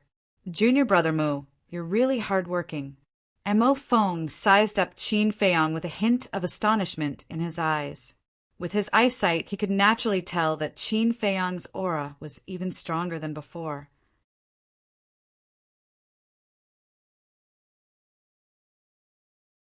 Chapter 882.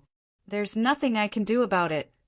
The main pagoda is filled with talents and experts. With my talent, if I don't work hard, I will be eliminated sooner or later. Qin Feiyang smiled faintly. Mo Feng walked into the alchemy room and said, "Junior brother Mu, there's no need to be so polite. With junior brother Mu's current strength, you are already strong enough to dominate the disciples." "Dominate? I'm afraid you're still far from it." Qin Feiyang shook his head and sighed and asked suspiciously, I wonder why senior brother Amo is looking for me. It's nothing important. It's just that a while ago, senior brother Pei, you wanted to invite you to the Dragon Phoenix house for a drink. Seeing that you have been in seclusion, he didn't want to disturb you. Mo Fong said, Look at my memory, I actually forgot about this. Senior brother Mo, please help me tell senior brother Pei that we're really sorry. Qin Feiyang said, Senior brother Pei knew that you were in seclusion and didn't say anything. But now that you're out, you should have time, right? Mo Fong smiled. Yes. Qin Feiyang nodded repeatedly. Mo Fong said, Then how about we go to the Dragon Phoenix house tomorrow? This, Qin Feiyang hesitated for a moment, then nodded and smiled. Sure. Actually, he was not interested in the Dragon Phoenix house at all. However, the other party had invited him repeatedly, and if he still refused, then he would not know how to be a human being. Moreover, Pei Yi was the king of the One Tower and also a member of the divine Python tribe. If he could build a good relationship with this person, it might be of help to him in the future. All right, I won't disturb you anymore. See you tomorrow. Mo Fong smiled and turned to leave. Qin Feiyang walked to the door, watched Mo Fong leave, then closed the stone door and took out the image crystal. Buzz! A moment later, Fatso's shadow appeared. After sizing up Fatso for a moment, Qin Feiyang asked in surprise, You've also broken through the 9-star War Master? Of course, Fatso said proudly. That's not right. Aren't you investigating? Why do you still have time to cultivate? Qin Feiyang was suspicious. Even if we want to investigate, that person has to show up first. But in the past year, that person has not appeared even once. Fatso said. This, Qin Feiyang frowned. I asked Li He as well. In the past, this person would come once every half a year. But now he hasn't come for an entire year. Fat Lord feels like, at this point, Fatty's brows furrowed into a knot. Feel what? Qin Feiyang asked. Something doesn't feel right. Do you think this person knows that we're investigating him? Fatso said. Impossible. Qin Feiyang shook his head resolutely. They were the only ones who knew about it. Furthermore, Li He would never leak the news. So how could the other party know? Fat Lord was also thinking that it was impossible. But after thinking about it carefully, Fat Lord felt that it was not impossible. Fatso pondered. What do you mean? Qin Feiyang asked. Think about it. If this person knows that we're in the Central Divine Kingdom and that we're in disguise, what will he do? He must be afraid of being investigated by us, so he won't come to buy herbs anymore. Fatso guessed. Why don't you just say that it's the Mu family? Why are you beating around the bush? Qin Feiyang rolled his eyes at him. Because only the Mu family knew that they had entered the Central Divine Kingdom. Fat Lord is getting more and more convinced that the Mu family is the descendants of Mu Tianyang. Fatso said, Let's continue to wait. If this person doesn't appear after a while, we can target the Mu family. Qin Feiyang pondered for a while and said, Okay. Fatso nodded. Qin Feiyang said, Did anything else happen during this time? No. Fatso shook his head and said, If you want to talk about it, there's a man named Gong Sun Bei in the Central Tower. He's looking for the whereabouts of the mysterious lady. Of course, he's also looking for you. That's not important. Qin Feiyang smiled faintly. By the way, the remnants of the Scorpion tribe are also looking for you like crazy. And Li He, I haven't seen you for a year. That old man is going crazy now. Fatso smiled. Qin Feiyang shook his head and laughed. Then come here now. I'll give you a few Juku yellow dragon pills. Okay. Fatso smiled and opened a portal, directly appearing next to Qin Feiyang. Qin Feiyang also immediately entered the castle, took out 5 Juku yellow dragon pills, handed them to Fatso and said, Tell him that only 1 pill can be auctioned every month. Understood. Fatso nodded. After putting away the Juku yellow dragon pills, He looked at Qin Feiyang again, showing a hesitant look. What's wrong? Qin Feiyang looked at him suspiciously. Fatso hesitated for a while, then summoned his courage and said, I want to enter the central tower. Huh. Qin Feiyang was stunned and puzzled. Why do you want to enter the central tower? That. Fatso seemed to have something that was hard to say and couldn't say it for a long time. But Qin Feiyang noticed that Fatso's expression was a little awkward. Forget it if you don't want to say it. Qin Feiyang said lightly, I'll say it. Fatso quickly looked at Qin Feiyang and said, Do you remember the woman we met when we first came to the central divine kingdom? I remember. Qin Feiyang nodded, then looked stunned and said with a smile, I understand you want to enter the central tower because of her. Yes. This year I've been asking about her. According to my inquiries, she's the daughter of the Heavenly Spiral Tribe's leader, called Chu Xian. She's also a disciple of the Warrior Mountain. Fatso said. Qin Feiyang was stunned. He had already investigated her family background. This guy was quite attentive. Qin Feiyang asked, Is the Heavenly Spiral Tribe also a super tribe? No, it's just a small tribe in the Central Divine Kingdom. Her parents are only 9-star battle saints. Fatso said, They're still stronger than you. Why aren't you worthy of her? Qin Feiyang was speechless. Fatso's face darkened, and he said angrily, Are you still my brother? Do you have to hit me like this? If you say this again, I'll be angry. Okay, it's my fault. Qin Feiyang quickly waved his hand, and his face suddenly became serious and said, Then, did you find out who she used to be with? Yes. You must be very interested in this person. It's the king of the third peak of the Warrior Mountain, Guofeng. Fatso said with a cold light in his eyes. So it's him. Qin Feiyang suddenly understood and said, Then why did they break up? According to my inquiries, it's because Guofeng fell in love with a woman in the divine Python tribe. This woman is called Pei Yu, and it's said that she's Pei Yi's cousin. When I was investigating this matter, I also heard that Guofeng didn't like Pei Yu at all. It's just because the divine Python tribe behind her is a super tribe like the Scorpion tribe. Fatso sneered. Pei Yi's cousin? That's interesting. The corners of Qin Feiyang's mouth curled up slightly. I also heard that Pei Yu has never agreed to Guofeng's pursuit, and it's said that she doesn't like him at all. She even hates him. Fatso said, Got it. After you're done with the matters at hand, go and look for Elder Wu for the assessment. When the time comes, don't come to the Pill Pagoda. Go directly to the Warrior Mountain. Qin Feiyang said with a smile. Thank you, boss. Fatso was overjoyed. Let's go back to the transaction pavilion. When you're free, you have to work hard to cultivate. Although the Scorpion tribe was annihilated, Guofeng is definitely not a simple character since he can become the king of the third peak. He's not that easy to deal with. Qin Feiyang said with a faint smile. Him, Fat Lord, is nothing in his eyes. Fatso smiled in disdain, and then opened the teleportation gate. By the way, how far have Chu Xian and Guofeng progressed? Qin Feiyang suddenly asked.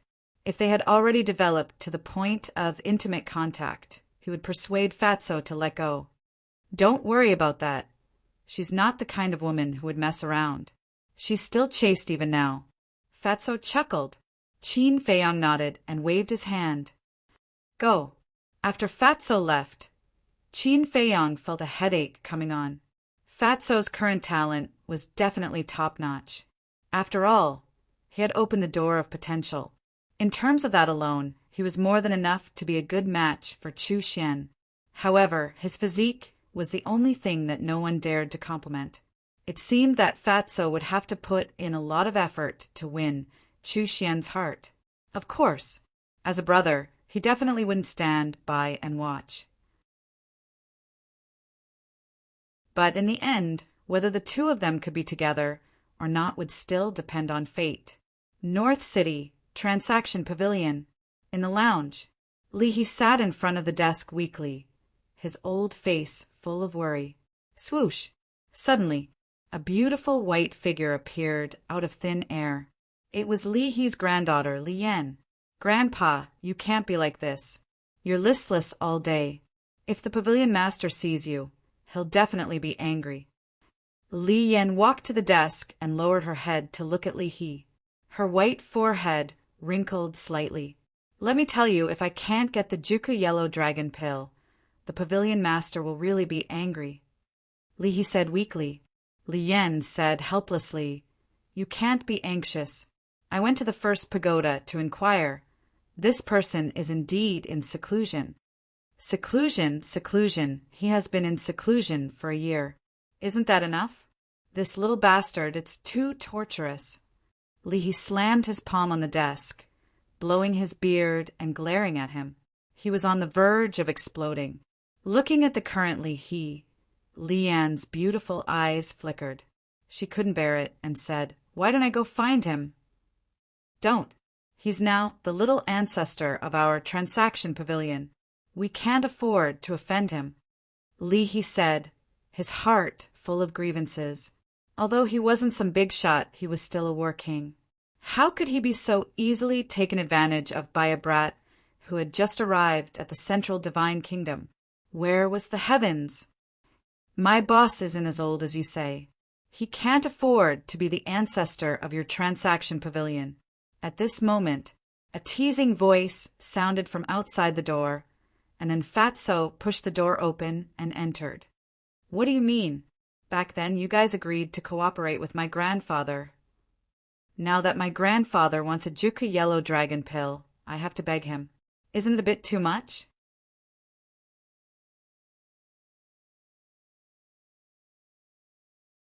Chapter 883. I'm a little angry that you said that. As Fatso spoke, he took out a Juku Yellow Dragon pill from his Chinkuan bag and waved it in front of them. Seeing the Juku Yellow Dragon pill, Leahy immediately perked up. He got up and rushed to Fatso in a hurry, reaching out to grab it. "Wait." Fatso shook his hand and quickly dodged. "What's wrong?" Leahy was puzzled, his eyes full of desire. Fatso shook his head and sighed. "Your granddaughter's previous attitude made me very dissatisfied." Apologize." Leahy immediately looked at Lian and said, "I apologize." Lian was stunned and glared at Leahy angrily. "Why? They are in the wrong. Can I say it?" "Oh." Leahy hurriedly ran to Lian and whispered, Yes, you're not wrong. But for Grandpa's future, you have to compromise. This is a matter of principle. I'm determined not to apologize." Lian didn't buy it at all. She turned her head to the side and pouted, very unhappy. Leahy looked at Lian, then at Fatty, his old face filled with helplessness. Fatso couldn't help but laugh. Then he acted very generous and open-minded, saying, "Forget it. I'm too lazy to argue with an unruly woman like you. Take it." Then he threw the Juku Yellow Dragon pill to Leahy. Thank you." Leahy grabbed the pill and thanked him repeatedly. Then he lowered his head and looked at the Juku Yellow Dragon pill, his eyes shining. However, Lian didn't accept it. He actually said that she was unruly. Wasn't this just making trouble for no reason? Seeing that the situation was not good, Leahy hurriedly put away the pill and persuaded. "Yenner, can you say a few words less? Grandpa is begging you." "Grandpa." Lian raised her eyebrows and looked at Leahy. "What's wrong?" Leahy asked. Lian said, "I found that you've changed. You've become a little spineless." Leahy's face darkened and he said angrily, "Go away! How can you talk to Grandpa like that? You're rude." "That's right." Lian snorted through her nose. To be despised by his own granddaughter. Leahy felt bitter in his heart. Dong! But at this moment, there was a knock on the door.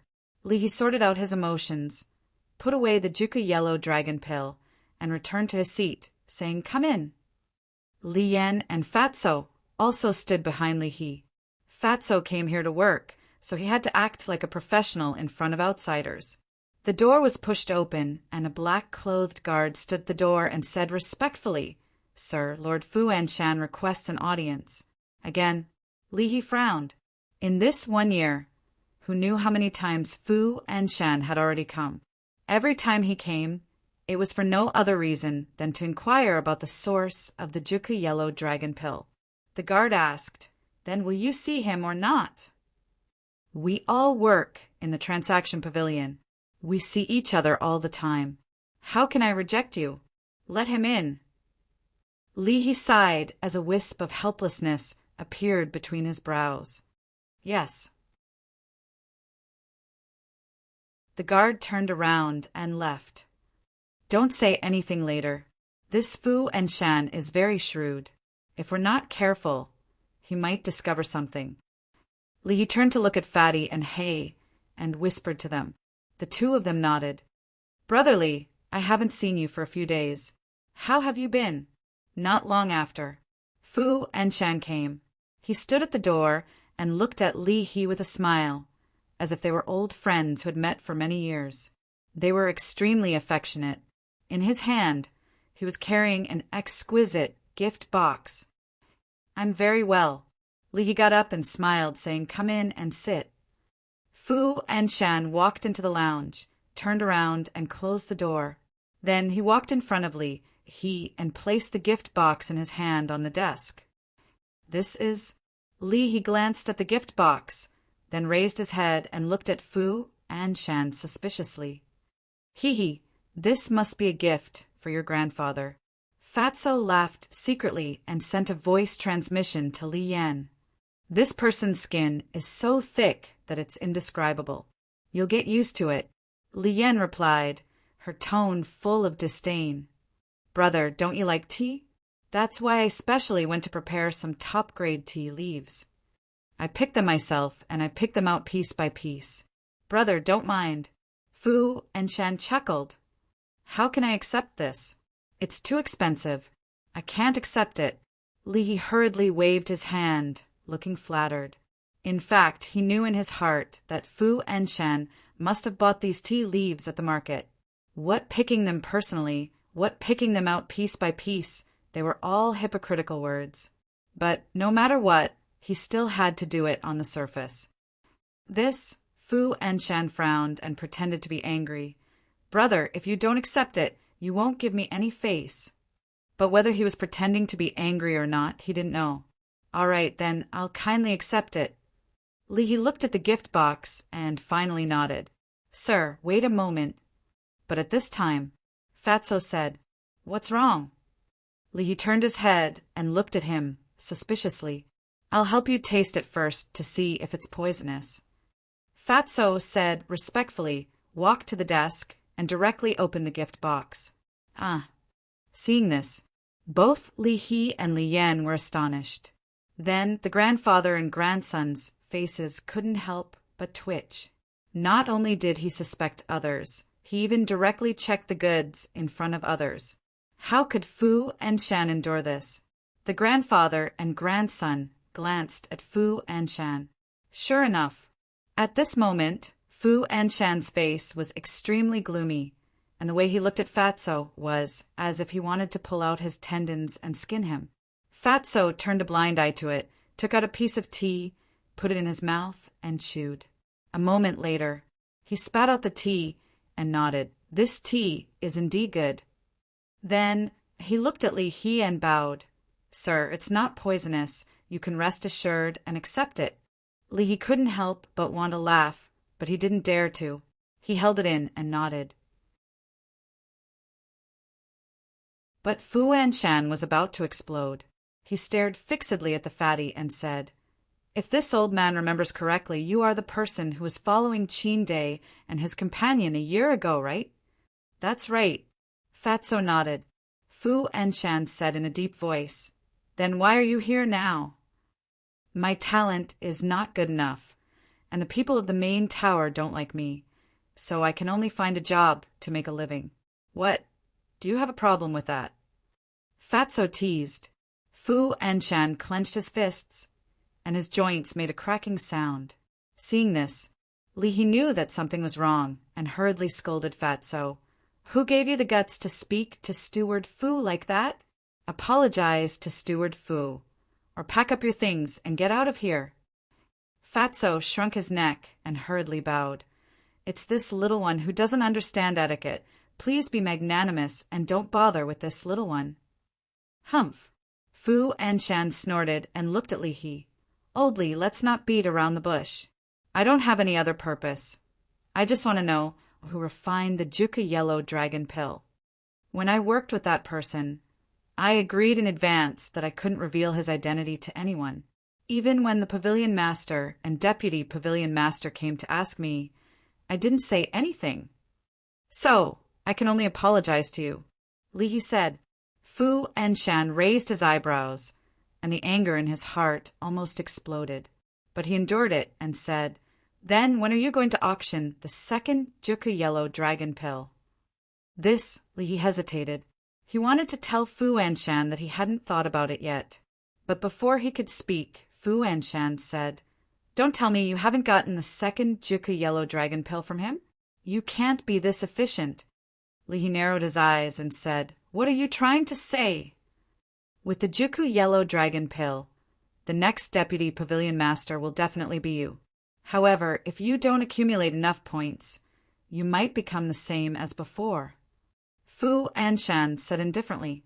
Anyone who knew what was going on would be able to tell that there was a hint of mockery in his words. Thank you for your concern, but in my opinion, it's not a big deal to become the same as before. In short, I won't be like some people, showing a humble face all day long to curry favor with this and that. Li, he said with a faint smile. What did you say? Fu Anshan's face darkened, and there was a fierce light in his eyes. He turned hostile. Fatso laughed secretly. You can't be nice to people like Fu Anshan, do you understand? Li Yen sneered secretly. In the face of Fu Anshan's fierce eyes, Li only smiled indifferently and said, You know what I'm talking about. Okay, we'll see. I'd like to see how you climb to the position of Deputy Pavilion Master without the Juku Yellow Dragon Pill. Fu Anshan smiled coldly and left in a huff. Wait, I really don't have the fortune to enjoy this gift of yours. You'd better take it back. Let me show you something else. You'll definitely be surprised. Li waved his hand, and the gift box on the table flew toward Fu Anshan. Fu Anshan stopped and turned to catch the gift box. Then he looked at Li He and immediately saw Li He take out a pill from his cosmos bag. What? Juku Yellow Dragon Pill. Fu Anshan froze on the spot. I wanted to tell you before that I already got one, but unfortunately, you didn't let me. How is it? How do you feel after seeing this Juku Yellow Dragon Pill? Li, he said playfully. This was the real-life version of a slap in the face. Fu Anshan's face was extremely interesting. All right, I won't send you off.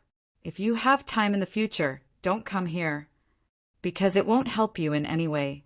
You'd better go and curry favor with the pavilion master. Maybe one day, when he's in a good mood, he'll directly let you succeed the position of deputy pavilion master. When that time comes, I hope you'll take care of me. By the way, I have to thank you properly. Li put away the Juku Yellow Dragon Pill and said with a smile. There was a reason for him to say thank you, because back then the first person Qin Feiyong looked for was not him but Fu Anshan.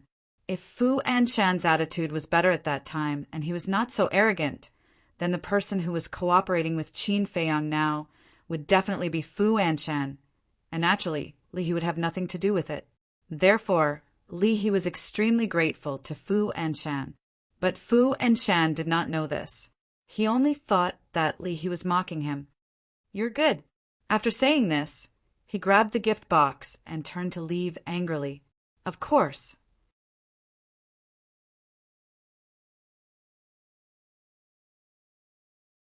Chapter 884. Haha, your face slapping is really satisfying. After Fu and Shan left, Fatso immediately gave Li He a thumbs up and laughed. Li He was also full of smiles.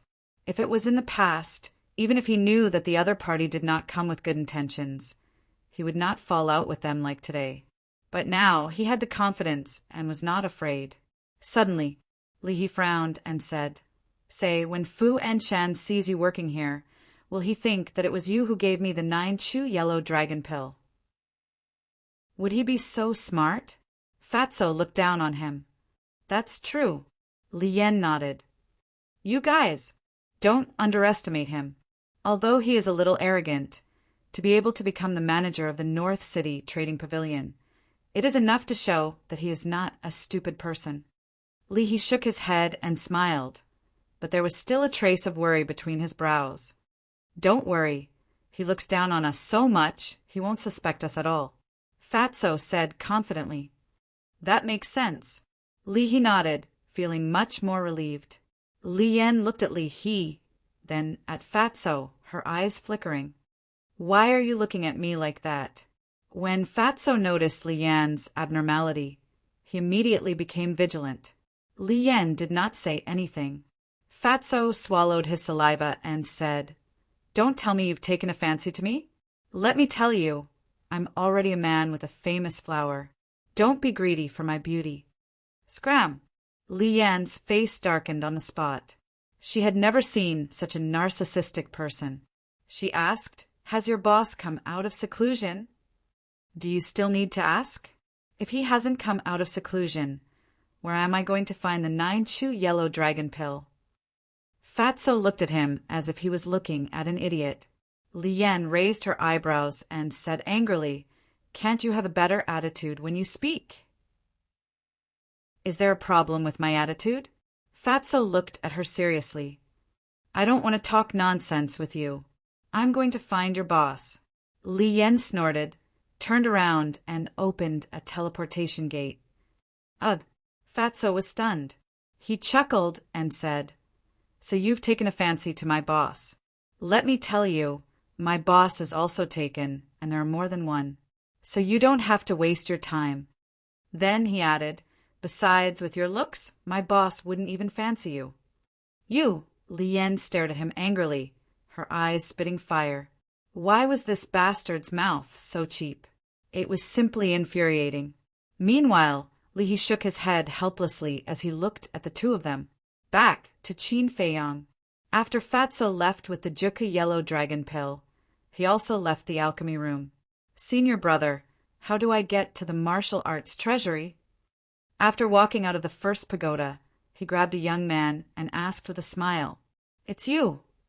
The young man was a little angry at Qin Feiyang's rudeness, but when he saw Qin Feiyang's face, he became polite. Because now everyone knew that Qin Feiyang had the oracle token in his hands.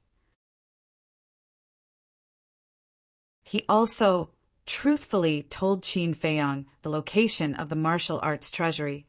Qin Feiyang thanked him, then rushed into the sky and rushed into the depths. According to the young man, the martial arts treasury was near the fighting arena, adjacent to the resource hall, and the guardian of the martial arts treasury was an old man surnamed Wang, whose strength was unfathomable. Everyone called him Elder Wang. A moment later, a tall stone pagoda entered Qin Feiyang's sight. The stone pagoda was modeled with a total of 10 floors. The door of the pagoda was closed, and Elder Wang was sitting cross-legged in front of the stone door. When he saw Elder Wang in person, Qin Feiyang was quite surprised. Which of the disciples and elders of the main pagoda wasn't dressed in bright clothes? However, this old man was dressed in shabby linen clothes, and his white hair was messy. Not only did he look ordinary, but he also gave people a sense of sloppiness. "Greetings, Elder Wang." In front of the stone pagoda, there was a small square. Qin Feiyang landed on the square, walked in front of Elder Wang, and bowed. Although this old man looked ordinary, he didn't dare to underestimate him in the slightest. Because if he was just an ordinary person, why would the main pagoda master let him guard the martial arts treasury? One had to know, no matter where, the martial arts treasury was the most important place.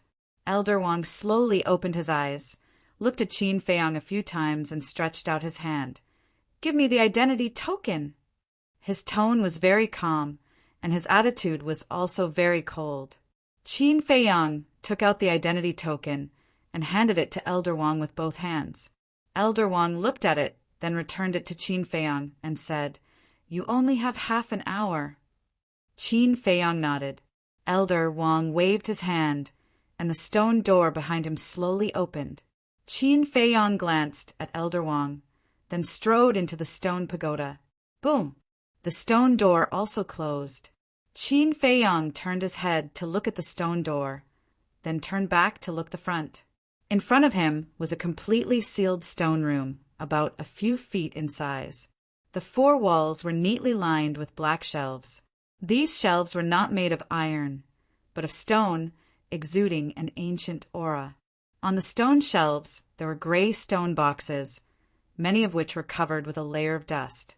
At this moment, there was a woman standing in front of one of the stone shelves, glancing at the gray stone boxes on the shelf, but her back was facing Qin Feiyang, so he couldn't see her face. Apart from these stone shelves and that woman, there was nothing else and no one else. It seemed very empty and cold. Qin Feiyang glanced at them one by one, then turned his head to the side. Just beside him, there was a staircase. The staircase was also made of stone, leading to the second floor. But at the entrance of the second floor, there was a closed stone door. "Can't I go to the second floor?" Qin Feiyang whispered. "Yes, you can't go up." At this moment, the woman said without turning her head. Qin Feiyang was stunned, walked to the woman's side and looked at her face. At this moment, he froze. This woman, fair and beautiful, wore a snow-white dress and had a tall and exquisite figure. A pair of big eyes, crystal clear like black gems, shining with a charming light. Her long black hair draped over her fragrant shoulders and exuded a faint fragrance. In short, this woman was very beautiful. However, this face was also very familiar. It was the woman Fatso fell in love with at first sight, Chu Xian. What a coincidence! Qin Feiyang muttered secretly and said with a smile, "Should I call you junior sister Chu Xian or senior sister Chu Xian?" Chu Xian had never looked at him. Hearing this, she was stunned and turned to look at Qin Feiyang. "It's you." At this moment, her beautiful eyebrows raised, and there was a trace of disgust in her eyes. This made Qin Feiyang puzzled. First, he had never offended her. Second, he had never bullied her. Why did he look at her like that? Qin Feiyang said with a faint smile, "Is there a misunderstanding between us?" "Humph! Have you forgotten? A year ago, what did your companions say about me? At that time I was abandoned, but there is no need to explain it, right? In short, none of you stinky men are good." Chu Xian snorted coldly and turned to walk away. Qin Feiyang smiled bitterly. The companion that Chu Xian referred to was undoubtedly Fatso. "Miss, you have indeed misunderstood. At that time my companion was just being kind and wanted to comfort you." But before Qin Feiyang could finish, Chu Xian suddenly turned his head and said, "I don't need anyone to comfort me." Okay. I won't say any more." Qin Feiyang waved his hand, his forehead hurting. Originally, he wanted to help Fatso save some of his image, but he didn't expect this woman to have a bad temper. He didn't ask for a rebuff and turned his head to glance at the stone boxes on the shelf. These stone boxes were all the same size and shape, but there were no signs or words on them. But obviously, inside the stone boxes, there must be jade slips. Then there was a problem. There were no signs. How could he choose? Purely by luck? Qin Feiyang pondered for a moment. Then he grabbed a stone box. "Kindly remind you, think carefully before opening the stone box." At this time, Chu Xian's voice sounded. "Why?" Qin Feiyang was puzzled. "Because once you open it, you can't choose another stone box." Chu Xian said. "I see." Qin Feiyang nodded, looked at the stone box in his hand, and then put it back. Then He walked to Chu Xian. You kindly remind me, which shows that you are also a reasonable person. So, you can't hate all of us men because of Guofeng. This is very unfair to us, you know? Qin Feiyang laughed. Don't mention him to me, Chu Xian said, her voice cold and piercing. Okay, I won't talk about him. Qin Feiyang nodded repeatedly, turned his head to look at the stairs, and asked curiously, How do I go up to the second floor? You have been in the main pagoda for a year, and you still don't know? Chu Xian frowned. Qin Feiyang smiled faintly. I have been in seclusion for a year, and didn't inquire about this situation. Seclusion for a year? Chu Xian looked at him in surprise and explained, There are a total of 10 floors in the martial arts treasure house. Except for the first time, which is free, you need contribution points to enter. What is contribution points? Qin Feiyang was stunned and asked. Chu Xian said, Contribution points are a virtual number, similar to the form of currency. Then, how do you get contribution points?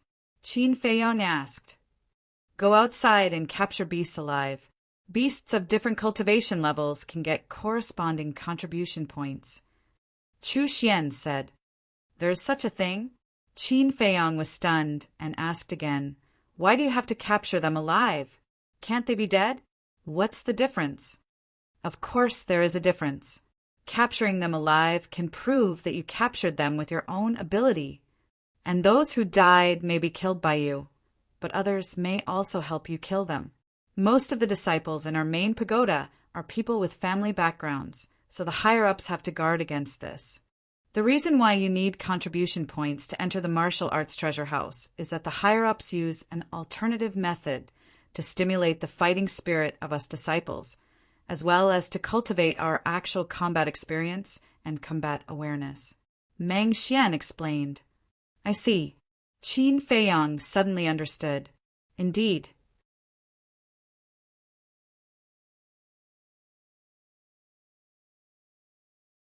Chapter 885.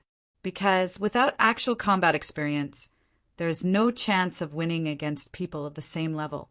In fact, even someone with a lower cultivation base than you could possibly kill you. On this point, the head pagoda was very thoughtful. Qin Feiyang asked, Is it true that the higher you go, the better the battle art? It's not that the better the battle art, but the higher the chance of getting a perfect battle art. However, even if you go to the 10th floor, the chance of getting a perfect battle art is estimated to be 1 in 10,000. Chu Xian said, 1 in 10,000? Qin Feiyang was dumbfounded. The chances of that happening were extremely slim. Although many of our head pagoda disciples have perfect battle arts, their perfect battle arts are basically passed down from their own tribes.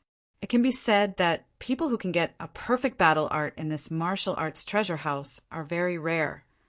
Just like me, over the years I have entered the martial arts treasure house, if not 100 times, at least 90 times. But the best battle art I got was only a superior auxiliary battle art. Chu Xian sighed. Then have you been to the upper floors? Qin Feiyang asked. I have been to the 2nd floor. As for the 3rd and 10th floor, the contribution points required are too much, so I have never been there. Chu Xian shook her head. Qin Feiyang smiled. Then in the future, if you don't mind, let's go hunting together. Just you? Chu Xian looked him up and down and shook her head after a while. Forget it. I'm afraid you will drag me down. I'll drag you down? Qin Feiyang's expression stiffened. He originally thought that since Fatso liked this woman, he would help her, but he didn't expect to be ridiculed. Chu Xian didn't say anything more, turned around and walked around before finally choosing a stone box. Qin Feiyang went up and looked at it curiously. But when the stone box was opened, Chu Xian, who was standing in front of him, disappeared without a sign. And Qin Feiyang was shocked and quickly looked around. But in such a big first floor, Chu Xian's figure was nowhere to be found. Where did she go? Qin Feiyang was surprised and also grabbed a stone box and tried to open it. Immediately, he sensed a mysterious power enveloping him. Then his vision blurred, and he appeared in a small square. Qin Feiyong hurriedly looked up and saw an ancient pagoda in front of him. Below the ancient pagoda, an old man sat cross-legged. It was Elder Wang. Chu Xian was there as well. At this moment, she was holding the stone box and standing beside Qin Feiyong. "It's out already?" Qin Feiyong was stunned. "I forgot to tell you that once you open the stone box, the martial arts treasury will immediately send you out," Chu Xian whispered. Qin Feiyong's face twitched, and his heart was filled with bitterness. Previously, he had thought that something bad might have happened to Chu Xian, so he casually took a stone box. But he didn't expect this to be the case. Qin Feiyong looked at Chu Xian helplessly and asked, "Then what battle art did you get?"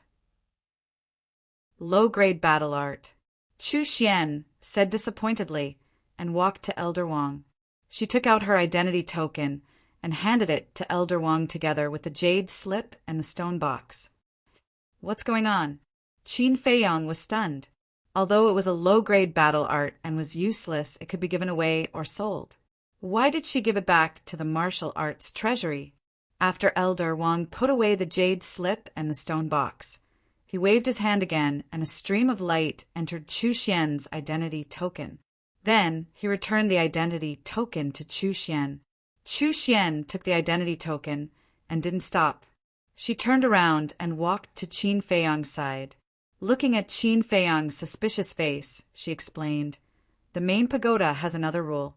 If you encounter a battle art that you don't like, you can return it to Elder Wang. In this case, Elder Wang will return 1/10 of the contribution points.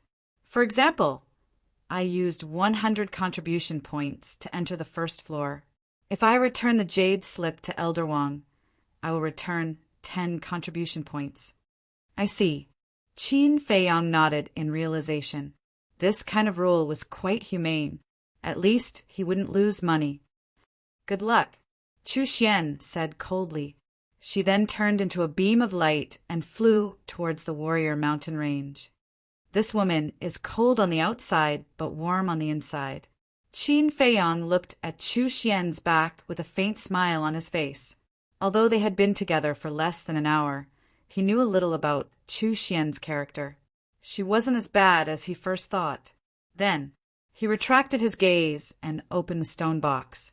He saw a gray jade slip lying inside. It looked like an ordinary stone without any brilliance. Before looking at it, Qin Feiyong began to feel disappointed, because generally high-grade battle arts would have a bright color in the jade slip. However, he could not look at it. He took out the gray jade slip and immersed his mind into it. A stream of information flowed into his mind. Battle art name, soul tampering skill, level no grade. What's with no grade? Qin Feiyong was confused. As everyone knew, whether it was martial arts or battle arts, they were divided into 4 grades: upper, middle, lower, and perfect. But he had never heard of a gradeless skill before. With a stomach full of doubts, he continued to read. In the end, he found that he couldn't understand the soul tampering skill at all. Overall, it felt like a complete paragraph had been erased so that people would not know what was written.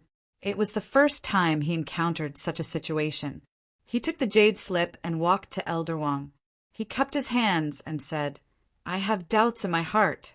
Elder Wang, please answer. Speak." Elder Wang spoke with his eyes closed. Qin Feiyong asked, "Is there a gradeless battle art in the world?" As soon as this question came out, Elder Wang's eyebrows twitched, but he didn't open his eyes. He said, "Did you get the soul tampering skill?" "How do you know, Elder Wang?" Qin Feiyong was surprised. Elder Wang said, "Because in the entire martial arts treasure house, only the soul tampering skill has no grade." "Then what level does this gradeless skill represent? What kind of battle art is the soul tampering skill?" Qin Feiyong was puzzled. A gradeless skill means that it's inferior to an inferior battle art.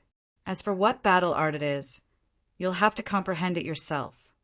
Of course, a gradeless battle art is definitely not very strong. You have to know whether to keep it or not, Elder Wang said. Hearing this, Qin Feiyang's face was full of bitter smiles. His luck was too good. He actually got a battle art that was inferior to an inferior one. If this were to spread, he would be mocked by countless people. After pondering for a moment, Qin Feiyang asked, "If I return it to you, will I have to return the contribution points?" Then let me ask you, did you ask for contribution points when you went in? Elder Wang asked. No. Qin Feiyang shook his head. That's right. You'll have to use your contribution points to return the contribution points, Elder Wang said. Forget it then, I'll keep it. Qin Feiyang put away the gray jade slip and handed the stone box to Elder Wang. Then he sighed and got ready to leave. Get lost. But at this moment, an angry shout came from afar. Qin Feiyang looked over and saw two figures standing opposite each other in the void 1/2 mile away. One of them was Chu Xian. The other person was a young man in purple.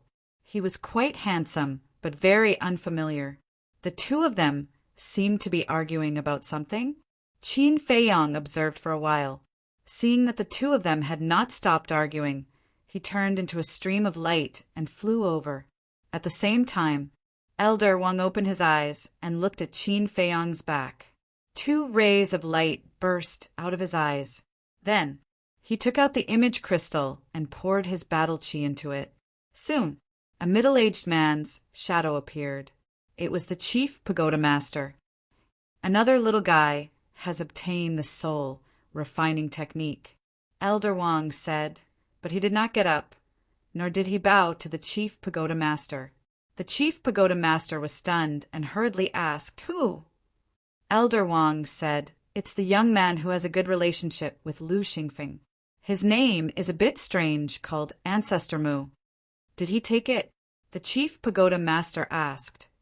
Yes, Elder Wang nodded. The chief pagoda master pondered for a moment and sighed.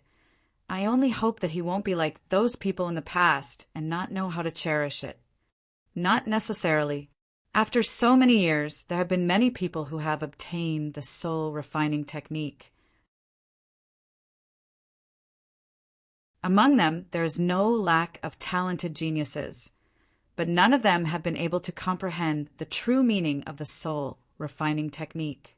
In short, it's best not to have too much hope. Elder Wang said. That's true. The chief pagoda master nodded and smiled. But we still have to pay attention.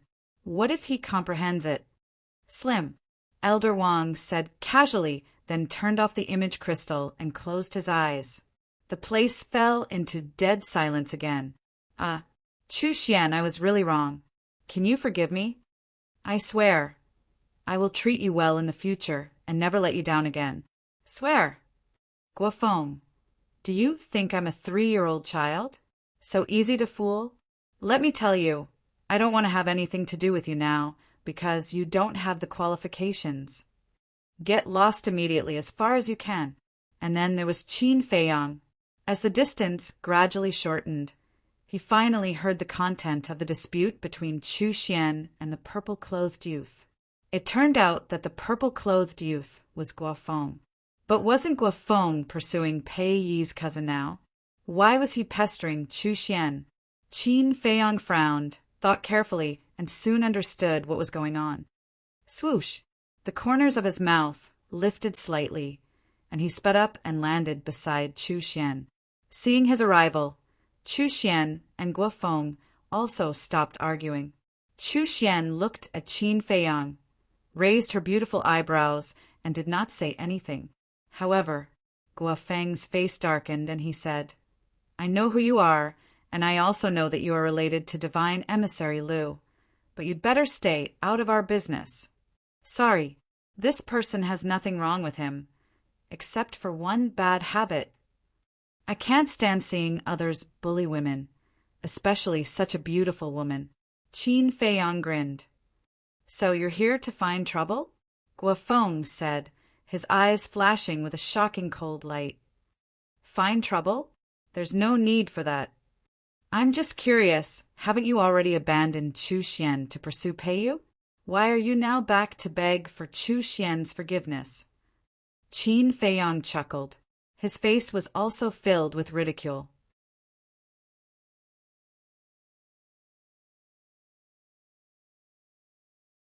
Chapter 886. If you don't say it, then I'll guess. Is it because Peiyu doesn't like you at all? Qin Feiyang laughed. Guofeng still didn't say anything, but a trace of killing intent had already appeared in his eyes. Qin Feiyang didn't care at all and continued, thinking about it, when your scorpion tribe was still around, Peiyu didn't like you, let alone now that your scorpion tribe has been exterminated. Have you said enough? Guofeng's eyes immediately turned blood red. Don't be angry, I'll just say one more thing.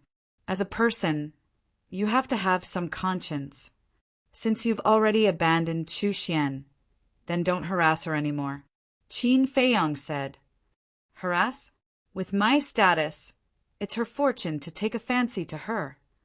Guofeng roared, somewhat hysterical. Chu Xian was also angry. However, Qin Feiyang reached out to stop her and looked at Guofeng with a smile. If it was in the past, I wouldn't dare to deny what you said. After all, Chu Xian's family is only a small tribe. But now, other than the title of the king of the third peak, what else do you have? So get it straight, it's not that Chu Xian isn't worthy of you. It's that you aren't worthy of her. Qin Feiyang said with a smile. Guofeng was about to explode. Don't deny it, it's the truth. All right, stop pestering me. If others see you, where will you put your face in the future as the king of the third peak? Qin Feiyang waved his hand as if he was chasing away flies. Boom! The infuriated Guofeng's aura suddenly erupted as he threw a punch at Qin Feiyang. Qin Feiyang shook his head and grabbed Guofeng's fist. He smiled faintly and said, Don't ask for trouble. Although Guofeng had already stepped into the peak of the 9 Star Wars sect, he had also stepped into the 9 Star Wars sect. He was confident that he could easily take down this person. Guofeng was also very astonished that Qin Feiyang was able to easily block his punch. He glanced at Qin Feiyang, then glanced at Chu Xian. In the end, he withdrew his arm and said, You will regret this sooner or later. With that, he left angrily. Regret?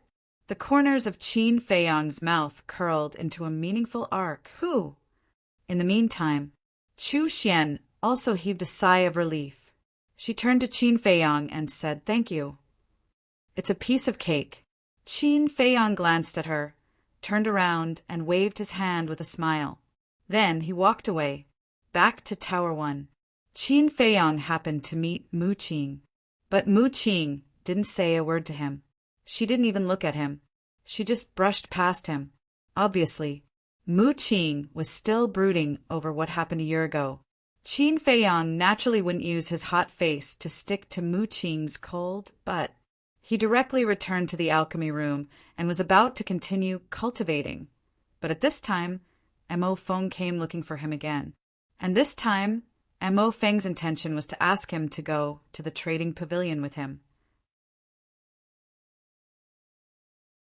The reason was that the trading pavilion would auction the second Juku Yellow Dragon pill in the evening.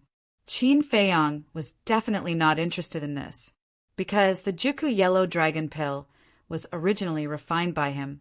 He tactfully rejected Mo Feng. Mo Feng did not force him. After Mo Feng left, Qin Feiyang suddenly thought of the soul refining technique. He sat cross-legged in the cultivation room, took out the jade slip, and naturally started to read it.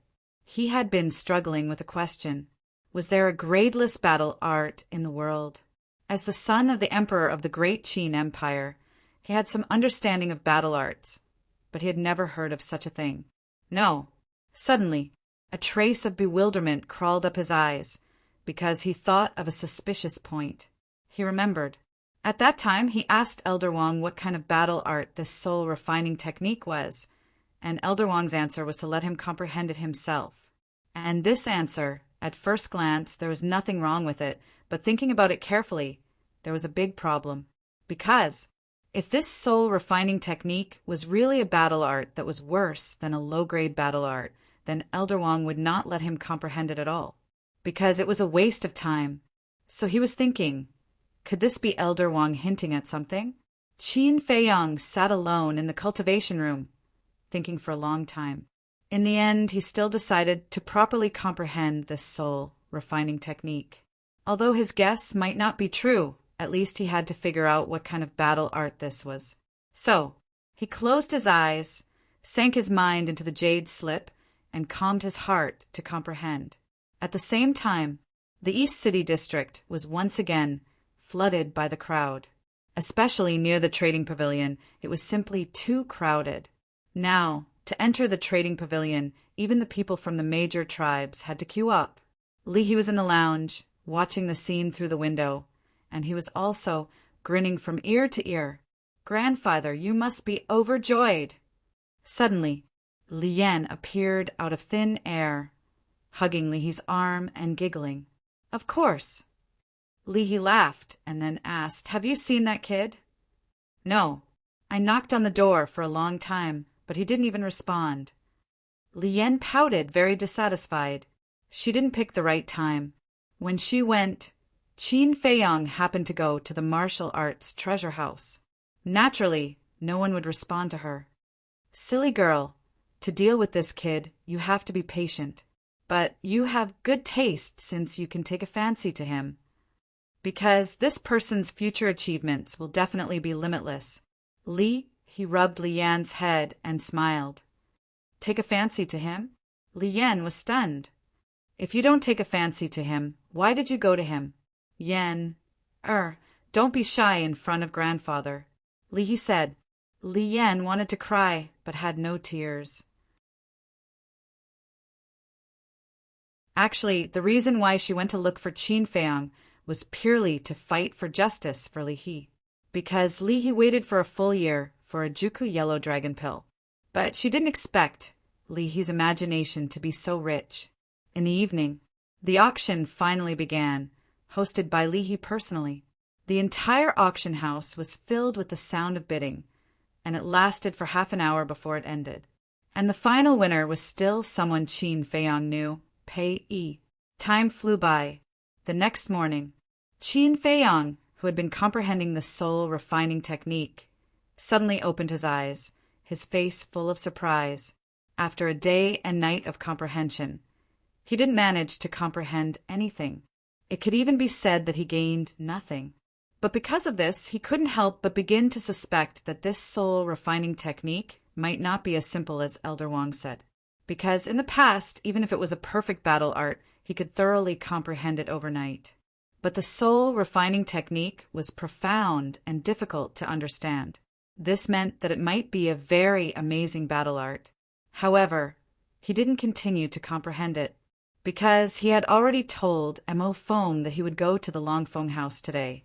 He put away the jade slip and got up to wash up. The alchemy rooms here all had a special place to wash up in the lounge. After washing up, he took out a brand new white robe and changed into it. This was the uniform of the disciples of the main tower. Immediately after, he walked out of the lounge, opened the stone door, and happened to see Mo Feng and Pei Yi walking out of their respective alchemy rooms. The moment the three of them looked at each other, they were a little stunned. Then, Qin Feiyang and Pei Yi smiled at the same time. As for Mo Feng, there was also a trace of a smile on his face, but it was still very stiff. For someone like him, who didn't like to smile, it was too forced to smile. The three of them turned around at the same time and closed the stone door. Then, Pei Yi and Mo Feng took a step forward and landed beside Qin Feiyang. Pei Yi smiled and said, "Where's Qin Day?" "He should still be cultivating. I'll go call him." Mo Feng walked to the door of the number 9 alchemy room and knocked hard on the door. After a while, Mu Qin came out. However, when she saw the three of them, she only nodded at Pei Yi and Mo Feng with a smile, ignoring Qin Feiyang at the side. Pei Yi noticed this subtle change immediately and looked at the two of them suspiciously, but he didn't ask much. A proud person like him would not casually pry into other people's private affairs. Under Pei Yi's instructions, Mo Feng opened a portal, and the four of them walked in one after another. Long Feng Pavilion. On the street in front of the door, there was an endless stream of people. Among the crowd, Qin Feiyang and the other three appeared out of thin air. Qin Feiyang looked around with a surprised expression on his face. It was still early in the morning. Why were there so many people rushing into Longfeng Pavilion? The people rushing in from all the streets basically all entered Longfeng Pavilion. There were rich tycoons. There were people from the various tribes. There were also many disciples of the main tower. In short, those who entered Longfeng Pavilion now were all people of a certain status. As Pei Yi walked towards the restaurant, he smiled and said, "You guys don't know, but today is the day to sell Longfeng wine." Longfeng wine? Qin Feiyang was stunned. Now that he said that, he remembered that Longfeng Pavilion would sell a jar of Longfeng wine every month. It seemed that these people were all here for the Longfeng wine. Mu Qing glanced at Pei Yi and Qin Feiyang and secretly said to Qin Feiyang, "Come with me. I have something to say to you." Qin Feiyang glanced at him and sent a voice transmission. "If you have anything to say, can't you just send me a voice transmission? Cut the crap, just go." Mu Qing's gaze turned cold as he said impatiently. Qin Feiyang frowned and looked at Pei Yi and Mo Feng. He cupped his fists and smiled. "Senior brother Pei, senior brother Mo, Qin Day and I have some private matters to attend to. You guys go in first. We'll be there soon."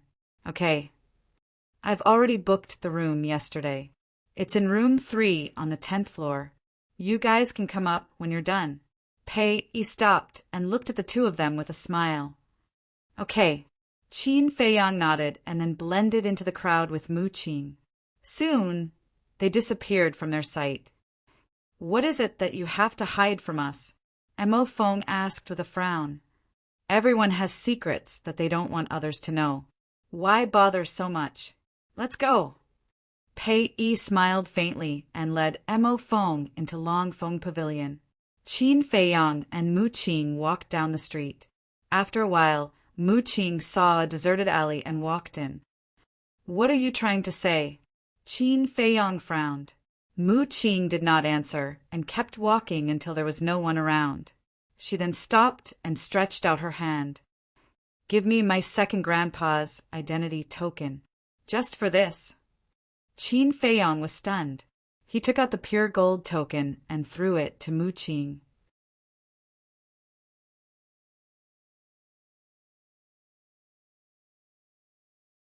Chapter 887.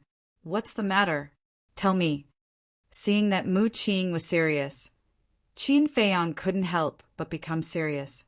"Master." Mu Qing enunciated each word clearly, her eyes shining brightly. "Him." Qin Feiyang was slightly stunned and said in surprise, "You also found him?" It was Mu Qing who was stunned and said, "You already know." "Yes, I met him in the 9th zone. It's the restaurant where you and your second grandpa found me last time," Qin Feiyang said. "He came at that time? Why didn't you tell me?" Mu Qing frowned. Qin Feiyang shook his head and said, "Would it make sense to tell you?" Mu Qing said, "Of course it would make sense. I can send someone to stop him from entering the Central Divine Kingdom." "What? You mean he has already entered the Central Divine Kingdom?" Qin Feiyang said in surprise. Mu Qing nodded and said, "Yes, I met him at the auction house of the Eastern City Trading Pavilion yesterday." Qin Feiyang was shocked and said, "That's impossible. If he really went to the Eastern City Trading Pavilion, Fatso and Yan Wei should have found out. But why didn't I receive any news? Master has changed his appearance. Even if he stood in front of them, they wouldn't recognize him." Mu Qing pursed her lips with a touch of sarcasm. Qin Feiyang's eyes darkened. This was not good news. "Now you don't have to worry. Although Fatso and Yan Wei work in the trading pavilion, They have also changed their appearances. As long as they don't show any flaws, Master won't recognize them. As for the Juka Yellow Dragon Elixir, Master will definitely think that it was made by you. But as long as he doesn't say anything, he won't be able to find out your current identity. Now, I'm thinking, why did Master come to the Forgotten Land? Just for you? Or do you have other motives? Mu Qing's brows were tightly knitted, and there was an indescribable sense of irritation. Qin Feiyang looked at him in surprise and said, even if he has other motives, you don't have to be so worried. Nonsense. He is a false god, only half a step away from becoming a god. How can I not be worried? Mu Qing rolled her eyes at him. What about your Mu family? In the Forgotten Continent alone, you've continued for over 10,000 years. Could it be that you haven't given birth to a single fake god? Qin Feiyang asked suspiciously. Do you think it's so easy to create a false god? I might as well tell you the truth. In the Forgotten Continent, the strongest person is the 9-star combat emperor. False god? Never heard of it. Mu Qing said. So you're saying that if the Imperial Tutor makes a move, then wouldn't there be no one in the Forgotten Continent who would dare to fight against him? Qin Feiyang frowned. If you say that, then you're underestimating the Forgotten Continent. Although there are no false gods in the Forgotten Continent, we have divine artifacts. If we really fight, it's hard to say who will live and who will die. Mu Qing sneered. Qin Feiyang's eyes narrowed slightly. The divine artifact that Mu Qing was talking about was at the gate of time and space. I've told you about this. In the future, be careful when you do things. Especially Li He. Make sure he keeps his mouth shut. If it's because of him that our plan is ruined, I'll make sure he dies without a complete corpse. Mu Qing's eyes flashed with a hint of murderous intent. Then she went back the way she came and walked towards the Dragon Phoenix Pavilion. Qin Feiyang lowered his head and muttered to himself for a while. Looking at Mu Qing's back, he said, "Let me see the Imperial Tutor's current appearance after his disguise." Mu Qing stopped and waved her hand. A shadow quickly condensed. It was an old man in a red robe. He had long, fiery red hair and a strong body. Although his face was old, it was ruddy and looked very energetic. Wait for me for a while. I'll go and talk to Fatso and Yanwei. Qin Feiyang looked at the shadow, then entered the castle and immediately took out the image crystal. At this time, Wolf King said, "Little Qin Zi, I feel that Mu Qing is lying." Qin Feiyang was stunned and turned to look at Wolf King suspiciously. What I mean is that the content of his lie is not the Imperial Tutor, but a false god. I'm sure that there must be a false god in the Mu family. Wolf King said. What do you mean? Qin Feiyang was curious. The gate of time and space. If the Real Gate of Time and Space is really a divine artifact, then it must be a god or a false god to awaken it. Wolf King said, "Heard it." Qin Feiyang's eyes flickered and nodded. You're right. We can't take the Mu family's heritage lightly. Buzz. As soon as his voice fell, Fatso's shadow appeared. Boss, do you want to have a drink? Fatso smiled. At this moment he was sitting in an empty room. There were 2 pots of wine on the table in front of him and a few delicious dishes. Yan Wei was also sitting opposite Fatso. The two were eating and drinking, and their days were quite comfortable. Qin Feiyang rolled his eyes at Fatso and said, "If I were Li He, I would have fired you." Unfortunately, you're not. What's more, Li He can't wait to curry favor with us. How can he fire us? Tell me, what's the matter? Fatso smiled and asked. Qin Feiyang said, "Do you know that the state preceptor also went to the auction house yesterday?" What? The two were clinking glasses. When they heard this, their arms trembled and the wine spilled all over the floor. Qin Feiyang waved his hand, and the state preceptor's appearance appeared in the void. This is what he looks like now. Pay attention to it. By the way, tell Li He and Li Yan that they can't mention the Juka Yellow Dragon Pill to anyone.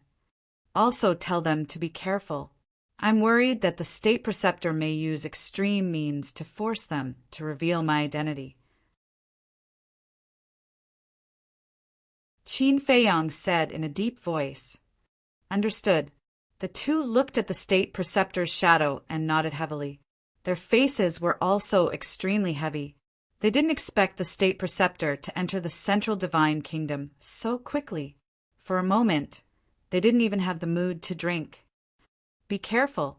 Qin Feiyang exhorted the two of them again before turning off the image crystal and leaving the ancient castle. Together with Mu Qing, he walked towards the Longfeng Pavilion. Soon, they came to the front door of the restaurant. But as soon as they entered the restaurant, Qin Feiyang saw a familiar figure. It was a young man wearing a purple robe. He had a tall figure and exuded an extraordinary aura. The young man in purple walked to a waiter and asked with a smile, "Which private room is Pei Yi in?"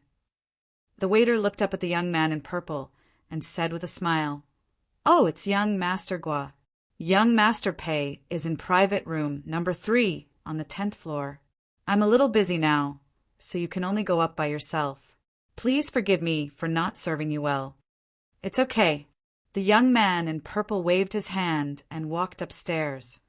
"So it's Guofeng," Qin Feiyang muttered.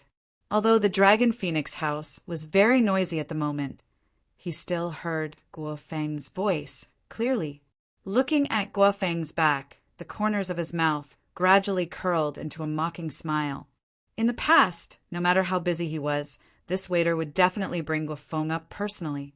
But now, although the waiter was rather polite, anyone with a discerning eye could tell that he didn't like Guofeng.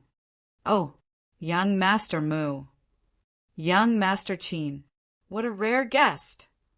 The waiter soon saw Qin Feiyang and Mu Qing and hurriedly scurried towards them with a fawning smile on his face.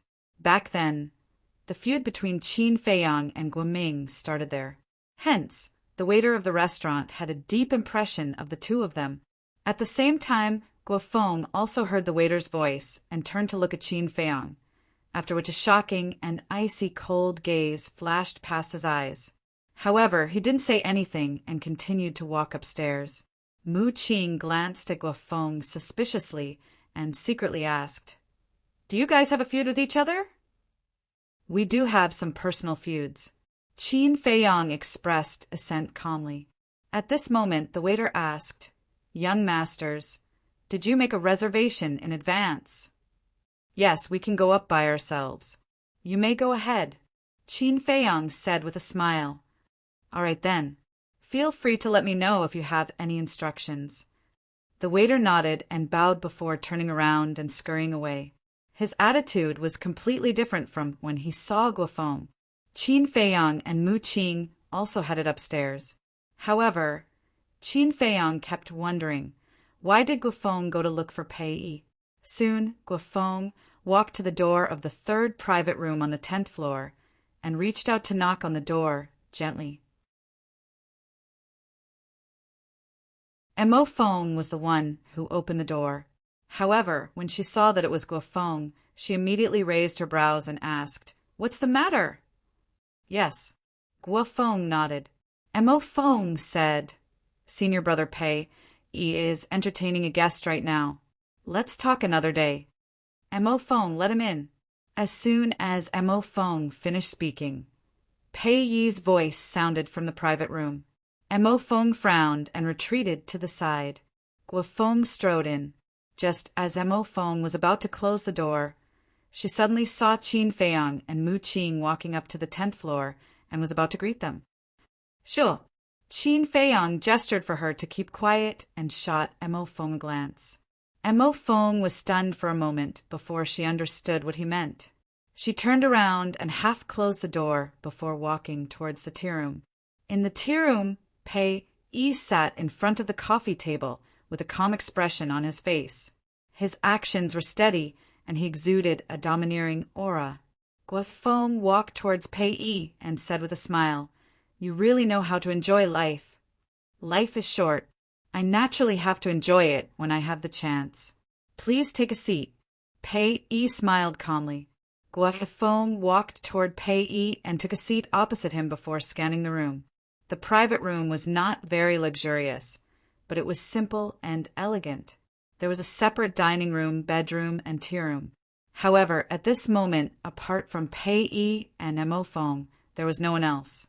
Guo Feng asked suspiciously, Mo Feng, didn't you say that you were entertaining a guest? They haven't arrived yet. Mo Feng, who had just entered the tea room, heard Guo Feng's question and said expressionlessly, May I know who these guests are? They actually made Brother Pei host a banquet personally. Guo Feng's eyes lit up and he asked with a smile.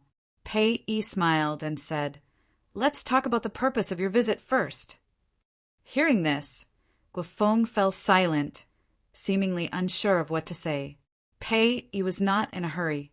He picked up the teacup and slowly tasted it. A moment later, Guo Feng gritted his teeth and looked at Pei Yi before saying, To be honest, Brother Pei, I'm here for Pei Yu. Hearing this, Pei Yi was not surprised at all. Clearly, he had already known the purpose of Guo Feng's visit.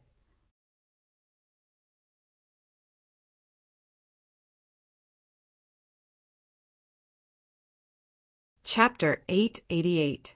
Guo Feng said, Pei Yu hasn't accepted me yet, but I genuinely like her.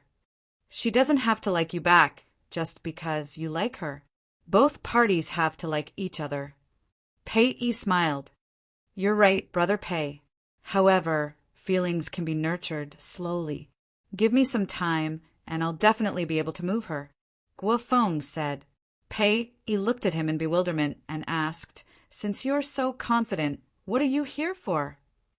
I want you to put in a good word for me in front of Pei Yu, Brother Pei. Everyone knows that you and Pei Yu are the closest to each other and she listens to you the most. As long as you're willing to help, things will be much easier. Guo Feng stood up and said with a pleading tone, cupping his fists. Huh. Pei Yi laughed. Mo Feng, who was beside him, had a faint trace of ridicule on his face. Seeing this, Guo Feng's eyes turned gloomy and he frowned. Don't get me wrong, I'm not looking down on you. The Heavenly Scorpion tribe may have been exterminated, but I believe that you'll definitely be able to make a name for yourself in the future. Pei Yi said with a smile. Hearing his words, Guo Feng's face finally relaxed. Pei Yi said, I'm just thinking that since you doesn't fancy you, we'd better let fate take its course. Don't force it. Guo Feng frowned and said, Brother Pei, you know me well. I've never asked anyone for help before. This is the first time. Then, you should know that I, Pei Qin Han, will never help anyone. Pei Yi chuckled. Guo Feng's heart sank. He naturally knew Pei Yi well. He had long expected that to happen. However, he was still displeased. Pei Yi asked smilingly, Is there anything else? He was clearly trying to chase Guo Feng away. Guo Feng's eyes lit up and he said, If I really manage to move Pei Yu, do you promise that you won't stop us? If you really love each other, why would I stop you? Of course, if your intentions are impure, it'll be a different story. For example, you might want to use the divine python tribe to fulfill your ambitions or plot something else. Pei Yi smiled. Guo Feng's eyes lit up and he patted his chest. Don't worry, those things won't happen. Let's wait and see. Pei Yi smiled calmly. Seemingly reminded of something all of a sudden, he asked, I remember that you used to be with a woman named Chu Xian. I won't deny it, but a year ago, I had already severed all ties with her. Please don't worry. I will never do anything to hurt Pei Yu. Guo Feng said, Is it really over? But before he could finish his sentence, a playful voice sounded from outside the door. Next, the door was pushed open. Qin Feiyang and Mu Qing walked in one after another. Who let you in? As soon as Guo Feng saw Qin Feiyang, his expression changed greatly, and he immediately shouted with a stern voice. Mo Feng glanced at Qin Feiyang and Huang Xiaolong and said coldly, I'm sorry, they're the guests we're here to entertain. What? Guo Feng was dumbfounded. When did these two become so close to Pei Yi? Qin Feiyang walked into the tea room and nodded at Pei Yi. He then looked at Guo Feng and said with a smile, "Are you very nervous and hesitant now?" Guo Feng's face was as cold as water. He secretly threatened, "Think carefully about what you should and shouldn't say." Qin Feiyang teased, "Then let's see if you can seal my mouth." "What do you want?" Guo Feng asked in a deep voice. "What can you give me?" Qin Feiyang asked back. Guo Feng secretly said, "Perfect battle art, pills, herbs, alchemy, fire, whatever you want." "Ah."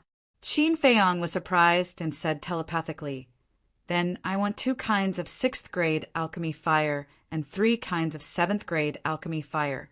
Do you have them?" "Don't go overboard." Guo Feng was instantly enraged.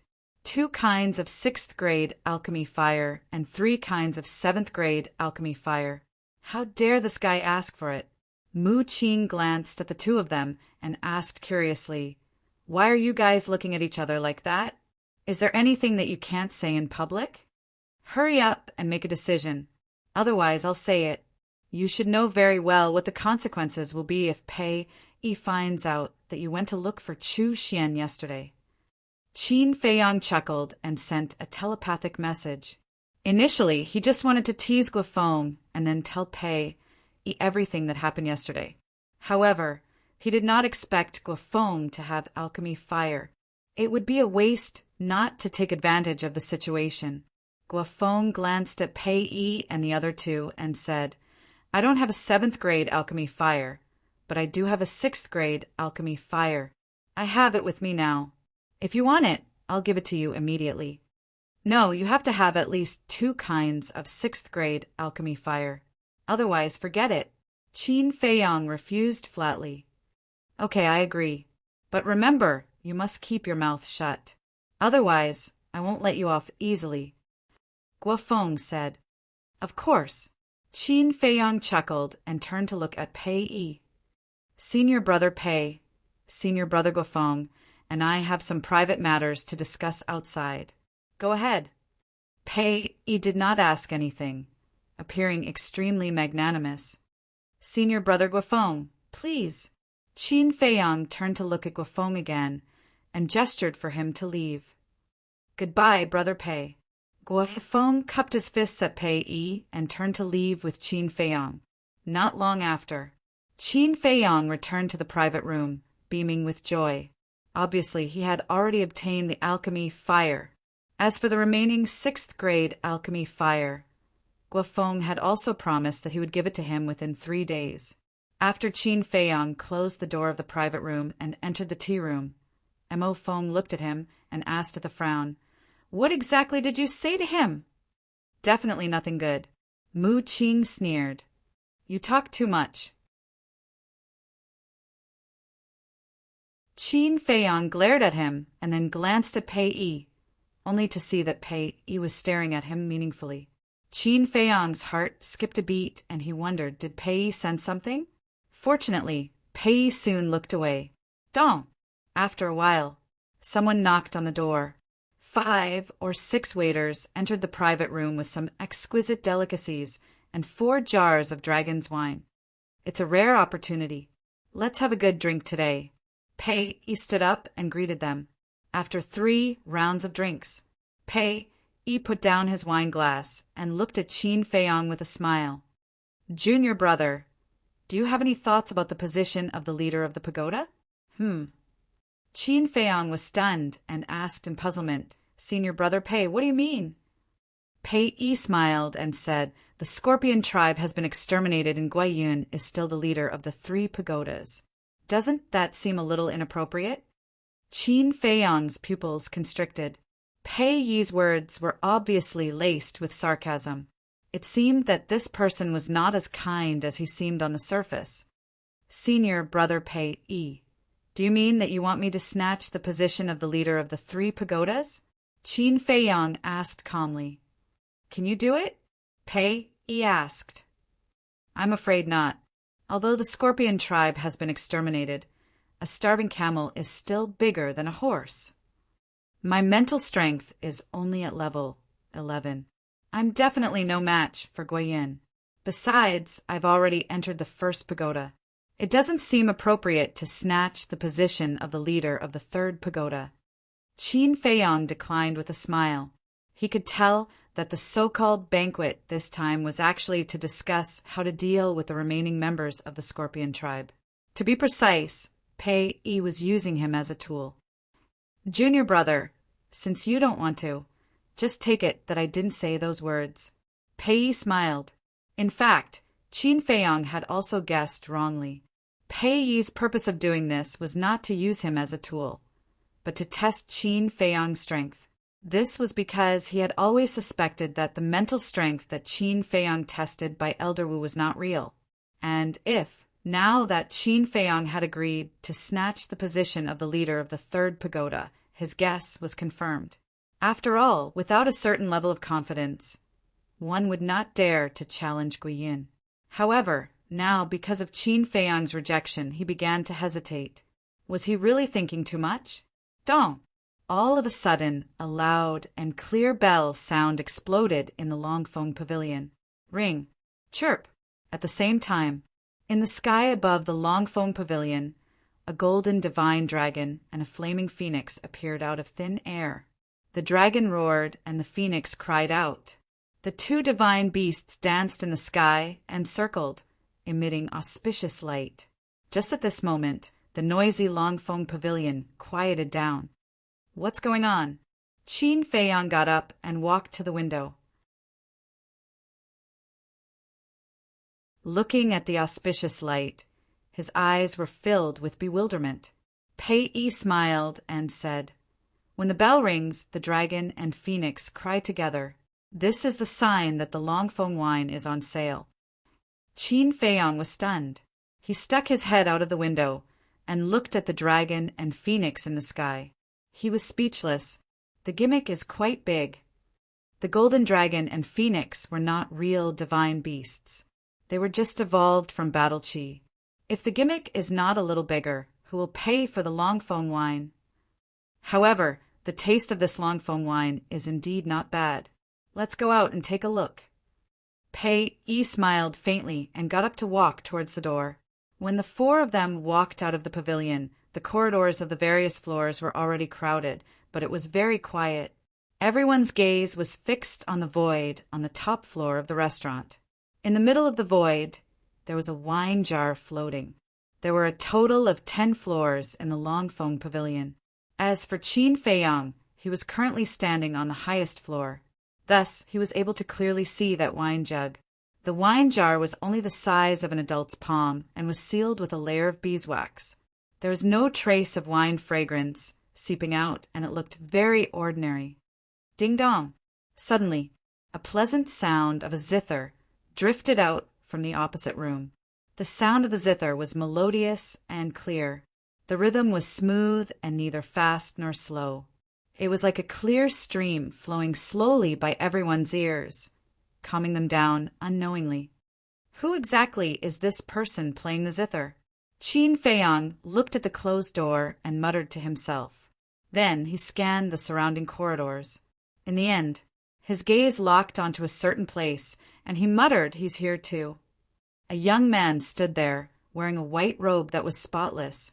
His black hair was like a waterfall. He had handsome facial features and a slender figure. His entire body exuded a unique aura. At the same time, there was a cynical smile on his face.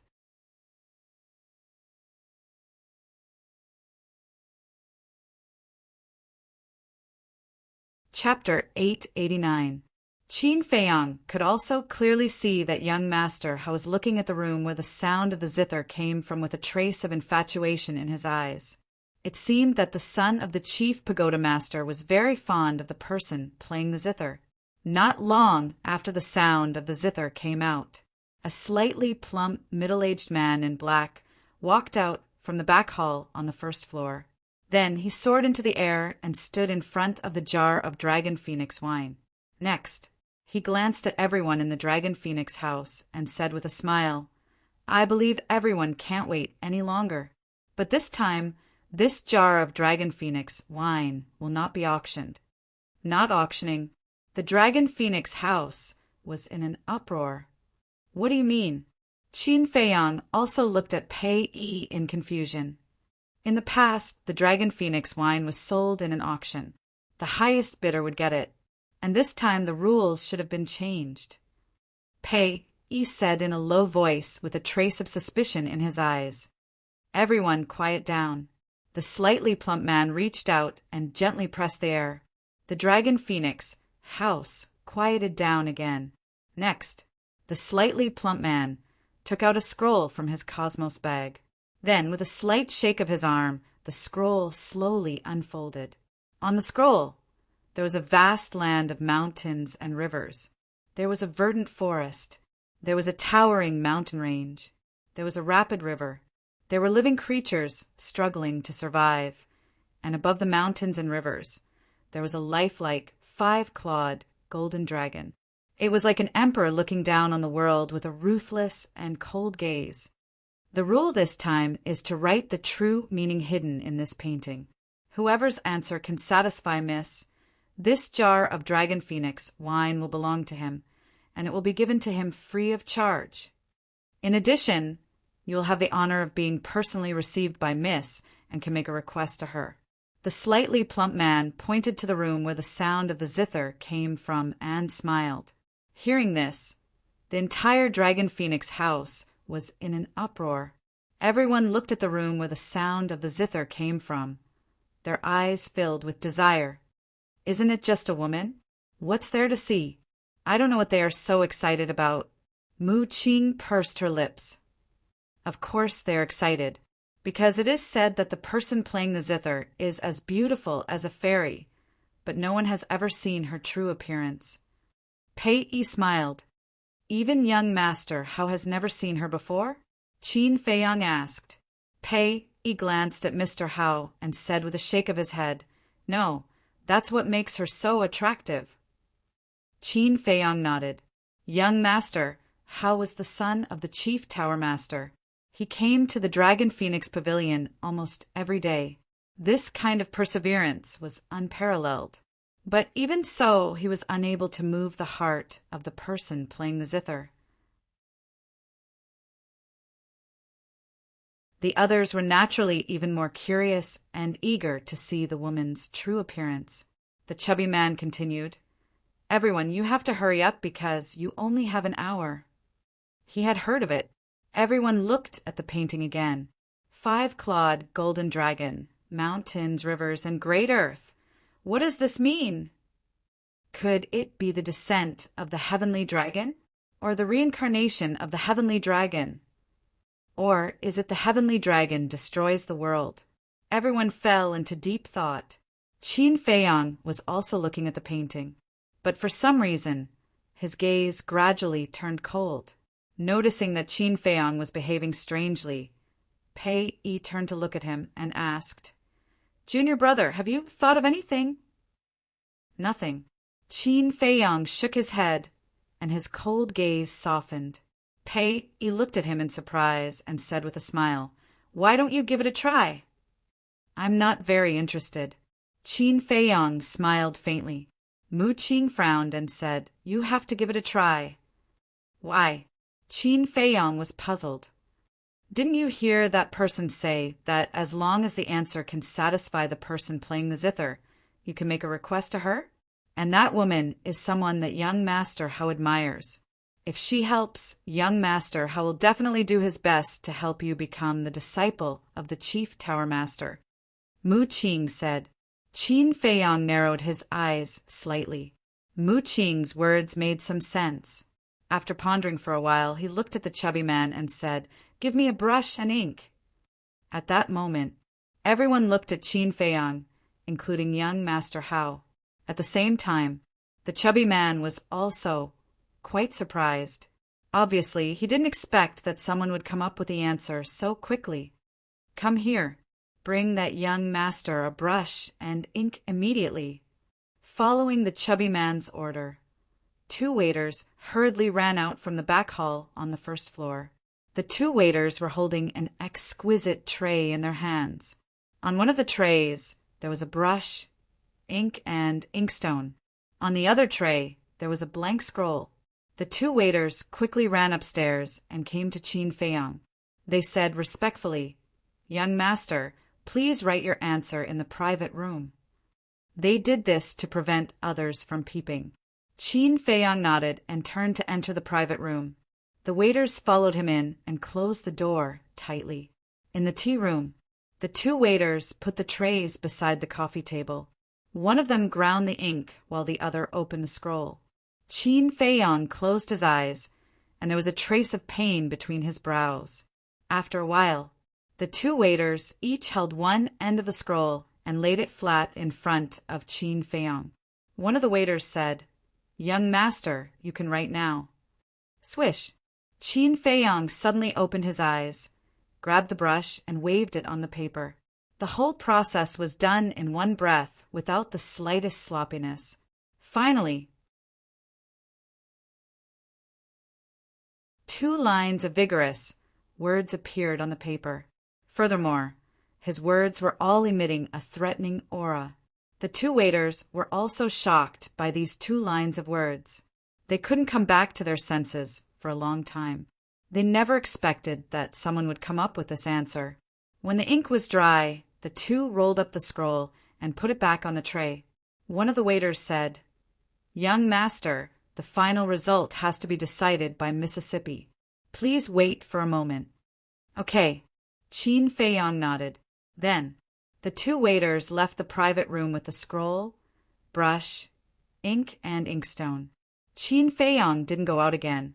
He sat alone in the tea room, as if he was thinking of something unbearable. His whole person was immersed in a kind of painful emotion. And outside, seeing the two waiters come out, everyone looked at the scroll. They were all wondering what was written inside.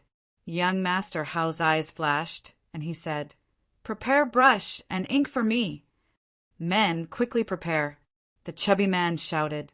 Next, one by one, they thought of the most reasonable answer. Soon, half an hour had passed. In the entire Longfeng pavilion, half of the people had given their answers. After the chubby man announced the end, he brought all the answers and entered the room of the person playing the zither. No one returned to the private room. They stood in the corridor, waiting for the chubby man to announce the results. Time passed breath by breath. After about 2 hours, the chubby man finally walked out of the room. He stood by the corridor and scanned everyone. Suddenly, he looked at the private room where Qin Feiyang was and cupped his hands. "Young Master Mu, please come out and have a chat with my family's young miss." "What? It's actually him." He didn't even think about it before giving the answer. How could he possibly obtain the young miss' favor?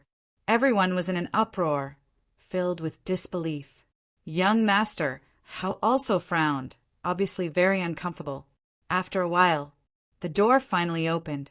Qin Feiyang slowly walked out, his entire being expressionless. Pei Yi turned to look at him and smiled. "Junior brother, you're really surprising." "It's just a coincidence." Qin Feiyang smiled faintly, turned into a ray of light, and landed in front of the chubby man. The chubby man cupped his hands and smiled. "I am the manager of the Longfeng Pavilion, Pang Su." "Greetings, Manager Pang." Qin Feiyang also cupped his hands in return. Pang Su smiled and asked, "What about this jar of dragon and phoenix wine?" Qin Feiyang said, "Send it to my private room." "All right." Pang Su nodded, then turned and walked to the door. He pushed it open and smiled. "Young master, please come in." Qin Feiyang walked to the door and looked inside. There were no gorgeous decorations in the room, only some potted plants and murals. In the left corner, there was a bookcase, and every book was neatly stacked. Beside it was an ancient wooden coffee table, and there was only a chair placed on it. The chair was also carved from ancient wood. Although the decorations were not luxurious, it had a classical feel that made one feel comfortable. "Young master, please." Pang Su spoke again. Qin Feiyang glanced at young master how he was not far away, and strode in. Pang! Sue immediately closed the door. Humph! Just as the door was closed, young master how humphed coldly, turned around, and entered the private room without looking back. Seems like this young master how is very angry. Pei chuckled. Someone who has been admiring for a long time is now in the same room with another man. If it were me, I would be angry too. But I'm really curious, what answer did Ancestor Mu write? Mo Feng looked at Mu Qing suspiciously. Why are you looking at me? Mu Qing frowned.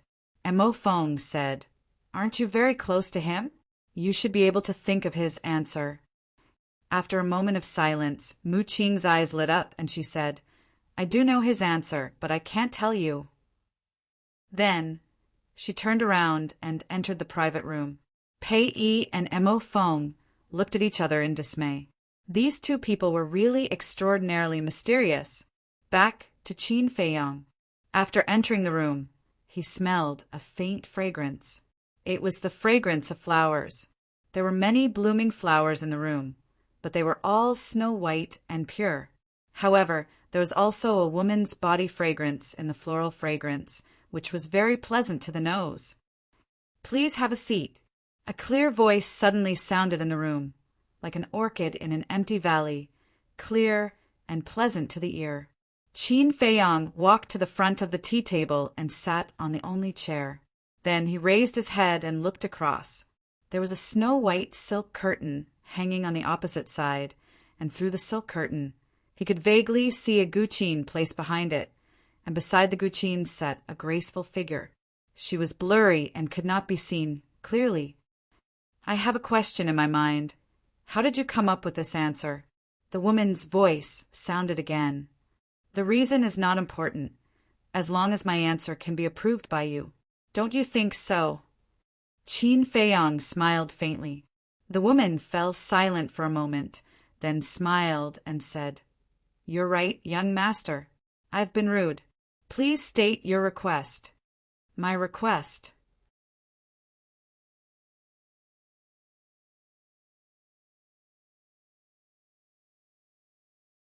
Chapter 890.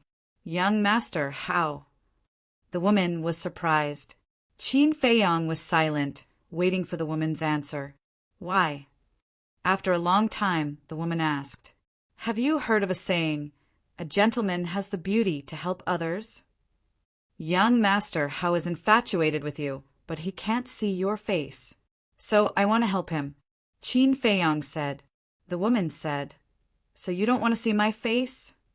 Me. Qin Feiyong shook his head and said no. Why? Am I not beautiful enough? The woman asked. Qin Feiyong said, I don't know whether you are beautiful or not. So it has nothing to do with this. Then why?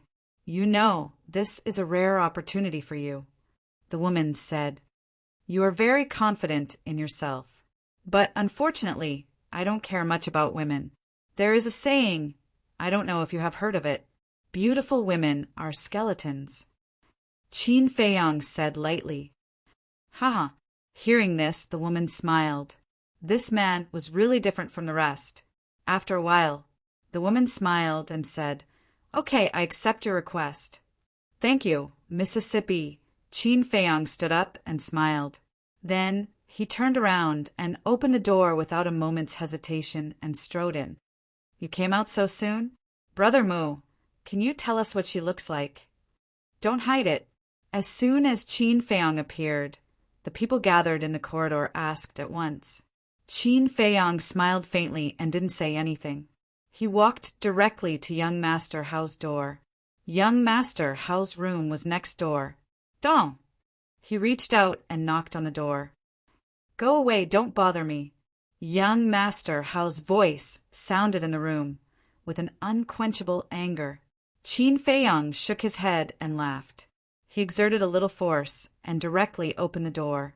He saw young Master Hao sitting alone in front of the tea table. His face was extremely ugly. Seeing that it was Qin Feiyong, young Master Hao immediately stood up and said angrily, Are you here to show off? Show off? Qin Feiyong was rather speechless. He turned around and closed the door. He smiled and said, "What's there to show off?" "What do you mean? Is she not good-looking?" Young master Hao asked. "I don't know." Qin Feiyang shook his head. "Don't know?" Young master Hao was stunned. "Because I only spoke a few words with her. I didn't see her face at all." Qin Feiyang smiled. "Then why are you looking for me?" Young master Hao frowned. "Haven't you always wanted to see her? So my request to her is to let her meet you with her real face." Qin Feiyang said. Young master Hao was confused. "Why are you doing this? Just take it that I'm sucking up to you." Qin Feiyang chuckled. Then he turned around and opened the door without saying anything else. "Sucking up to you?" Young master Hao raised his eyebrows and looked at Qin Feiyang's back. He really couldn't understand what this person was thinking. Sucking up to him seemed to be the most reasonable explanation. After all, he was the son of the chief tower master. However, this person didn't seem to be sucking up to him at all. It's a rare opportunity. You have to cherish it. After Qin Feiyang opened the door, he didn't even turn his head as he said those words and walked out in large strides. "Thank you." Young master Hao shuddered and immediately got up to thank him with cupped fists. Qin Feiyang didn't look back and went straight back to private room 3. In the private room, there was a strong fragrance of wine. The Dragon Phoenix wine had been opened. Pei, Yi, Mo Feng, and Mu Qing were tasting it leisurely. "Why are you so fast?" Seeing Qin Feiyang return, the three of them were a little surprised. "I gave this opportunity to young master Hao." Qin Feiyang didn't explain further and asked with a smile, "How does the Dragon Phoenix wine taste?" "You gave it to young master Hao." Mo Feng and Pei Yi looked at each other, and an imperceptible light flashed in their eyes. "It's quite good. Try it too." At the same time, Mu Qing picked up the wine jar and poured a glass for Qin Feiyang. Qin Feiyang sat next to Pei Yi, picked up the wine glass, put it to his mouth and took a sip. All of a sudden, he felt as if there was boiling lava flowing down his throat to his lower abdomen. All the blood in his body seemed to be burning, and his skin instantly turned red. This feeling made him very uncomfortable, but soon the burning sensation disappeared and was replaced by a bone-piercing cold current. At this moment, it was as if his body had been sealed in ice, and even his blood had stopped flowing. He felt that he was about to suffocate, but soon the bone-piercing cold current disappeared. The burning sensation didn't appear again. Instead, it was replaced by a comfortable warmth, as if they were bathing under the spring sun. "How is it?" Pei Yi asked with a smile. Qin Feiyang took another sip, tasted it carefully, and said with a smile, "To sum it up in 2 sentences, ice and fire, the bitterness is over, and the sweetness is over." Yes, the taste of this Dragon Phoenix wine is the same as our life. Only by tasting the pain in the chaotic world will we understand the tranquility brought by peace. Pei Yi nodded with a smile. Qin Feiyang looked at him meaningfully and was about to say something, but at this moment, the image crystal in his arms made a sound. "Why are you looking for me at this time?" Qin Feiyang raised his eyebrows. This image crystal was newly bought and only established a contract bridge with Fatso and the others, as well as Mu Qing. Mu Qing was next to him. Lu Hong, Wolf King, and the other beasts were also in the ancient castle. Hence, the ones who were contacting him now must be Fatso and Yanwei. He raised his glass and drank it in one gulp, then put down the glass, got up, and said, "Senior brother Pei, senior brother Mo, I have something to attend to and can't continue to accompany you. Please forgive me." Without waiting for their response, he turned into a ray of light and rushed out of the window. "I'll take my leave too." Mu Qing's eyes lit up and she got up to say a few words to Qin Feiyang and quickly chased after him. This Pei Yi and Mu Qing looked at each other and couldn't help but smile bitterly. These two were really busy people. What's the matter? Mu Qing caught up with Qin Feiyang and asked softly. Nothing. Qin Feiyang shook his head and scanned the area below. When he found an empty alley, he swooped down. Next, he ignored Mu Qing and directly entered the ancient castle. At this moment, the image crystal had stopped vibrating. Qin Feiyang took it out of his arms, and his battle chi surged as he took the initiative to send a message to Fatso. The next moment, Fatso's shadow appeared and said angrily, "What are you doing? Why are you only replying now?" Seeing Fatso's expression, Qin Feiyang had a bad feeling and asked, "What happened?" Fatso said, "Li Yan has been kidnapped." Qin Feiyang raised his eyebrows and said, "Is it the state preceptor?" Fatso nodded. Qin Feiyang frowned and said, "Didn't I tell you to tell them to be careful?"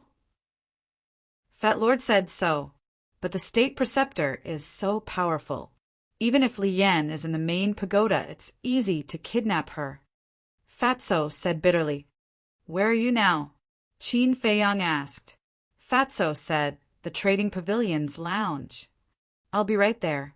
Qin Feiyang turned off the image crystal and turned to look at Lu Hong, Wolf King, and the other beasts. Everyone had already opened their eyes and looked at him worriedly, because it was already obvious that the state preceptor was here for Qin Feiyang. "Don't worry, nothing will happen." Qin Feiyang comforted everyone and left the ancient castle, opening a teleportation gate. "Where are you going?" Mu Qing had been waiting outside and asked when she saw Qin Feiyang come out. "Trading pavilion," Qin Feiyang casually said and stepped into the teleportation gate. Mu Qing raised her eyebrows and followed him into the teleportation gate, because from Qin Feiyang's expression, she knew that something big must have happened. Trading pavilion. In the lounge, Fatso stood in front of the desk, frowning. Yan Wei, on the other hand, sat beside the coffee table and comforted Li He. Whoosh! Two figures appeared out of thin air. They were Qin Feiyang and Mu Qing. Coming. Fatso immediately went up to them. Qin Feiyang glanced at Li He and asked, "What's going on?" "We had something to do, just now, so we left Li Yan alone in the lounge. She also said that she would go back to the main tower immediately. But when Li He came back, he found a letter on the desk." Fatso grabbed a piece of letter from the desk behind him and handed it to Qin Feiyang. "I've already read it. The letter says that Li He should go to the Black Cloud Mountain and exchange the origin of the Juku Yellow Dragon Pill for Li Yan." Fatso said, "Where is the Black Cloud Mountain?"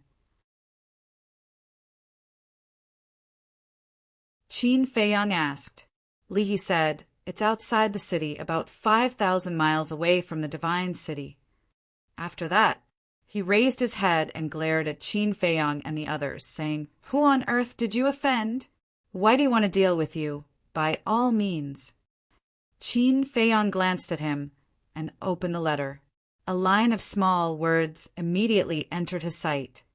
"What should we do now?" Fatso asked.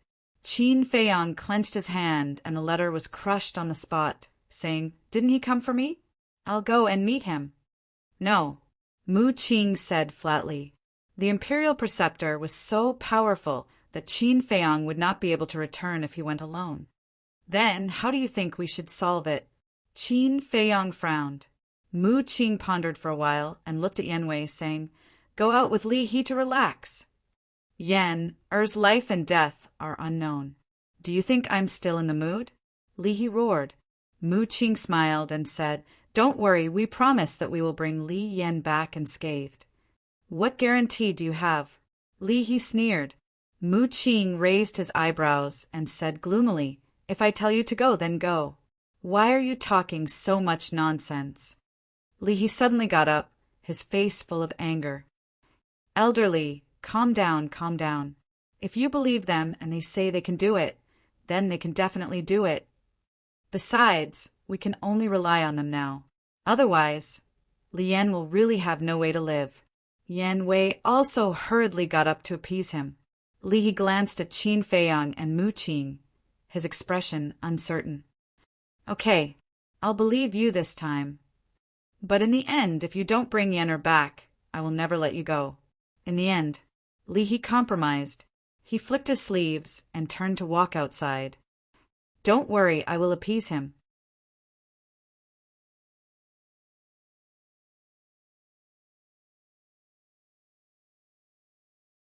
Chapter 891.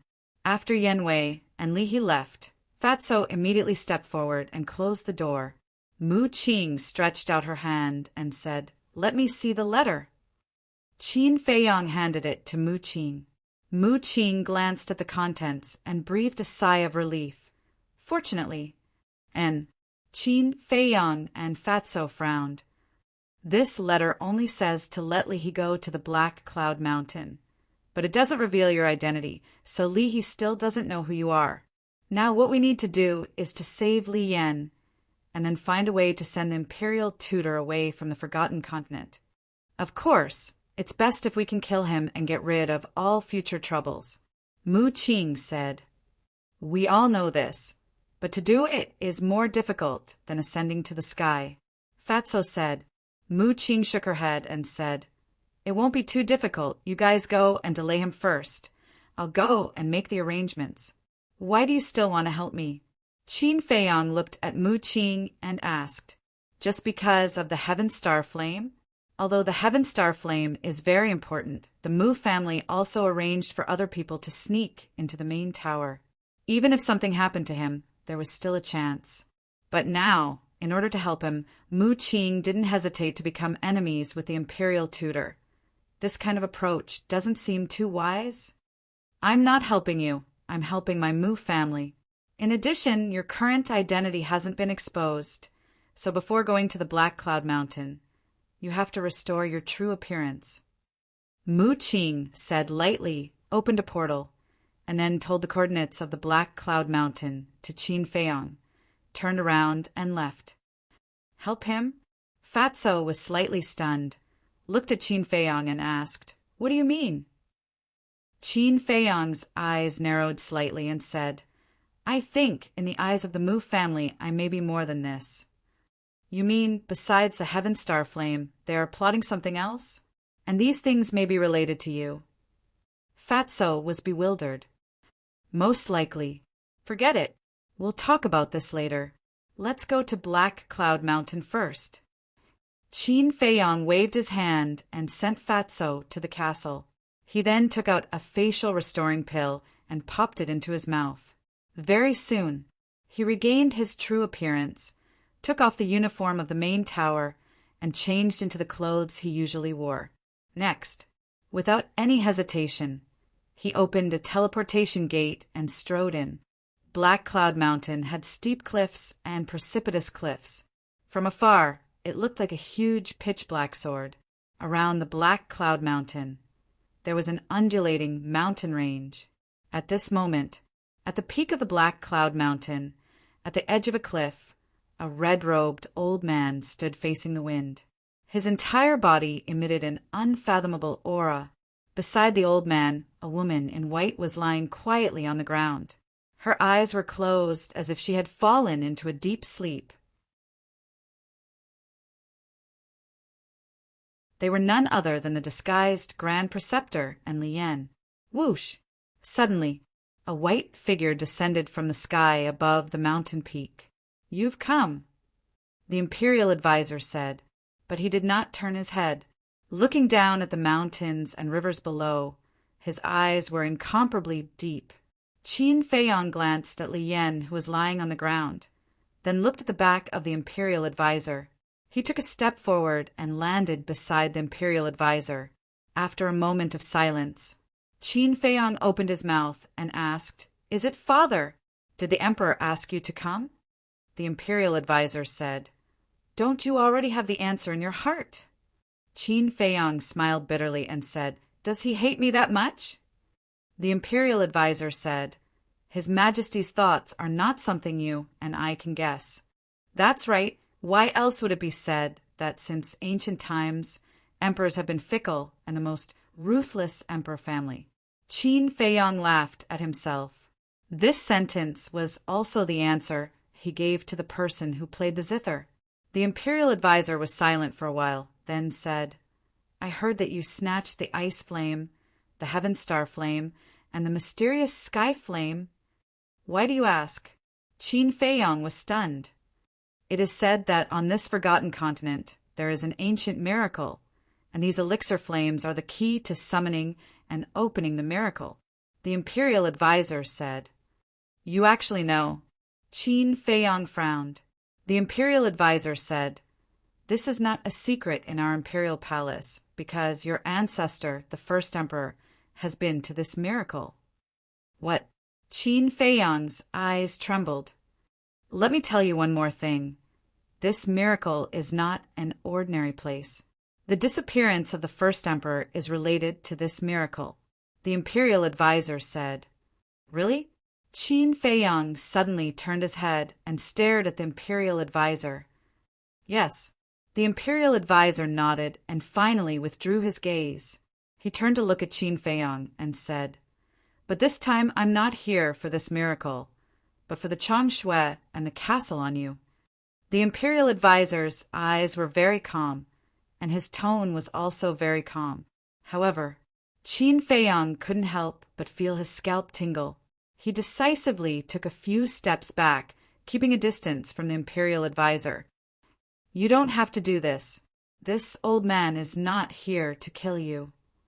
As long as you are willing to hand over Changshui and the castle, and swear never to return to the great Qin Empire, this old man will immediately turn and leave. The imperial advisor said with sincerity. Impossible. Qin Feiyang shook his head. In this world, there is nothing impossible. The imperial advisor chuckled and said, Don't forget, your mother is still in my hands. Qin Feiyang's eyes flashed with killing intent and said in a deep voice, If you dare to touch a single hair of hers, I will never let you go. You are still so naive.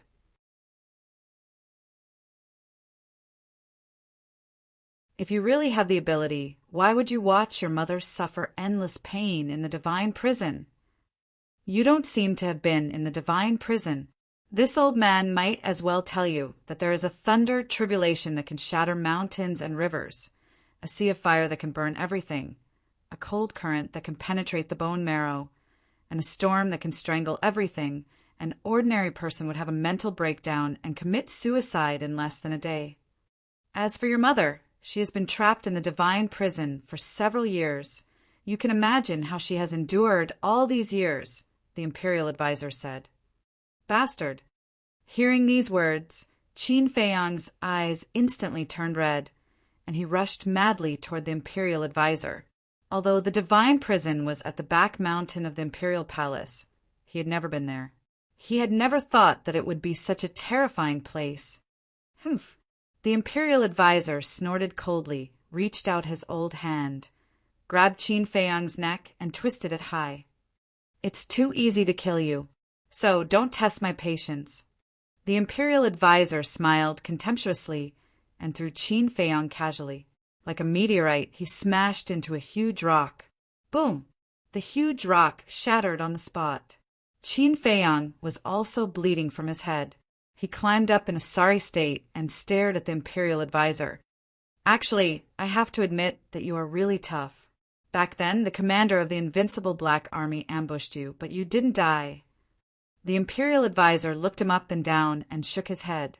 Qin Feiyang said, At that time he really thought that I was dead. But why did you come to the forgotten continent? Because of Changshui and the ancient castle. Even if you are dead, I must get these two things, so I came. Fortunately, I came. Otherwise, I wouldn't know that you are still living happily. The imperial advisor smiled, and his smile was a little creepy.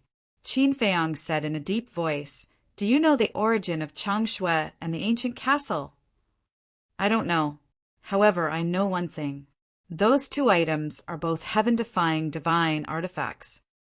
The imperial advisor's eyes were full of greed. They really are divine artifacts. Qin Feiyang's heart skipped a beat. Hurry up.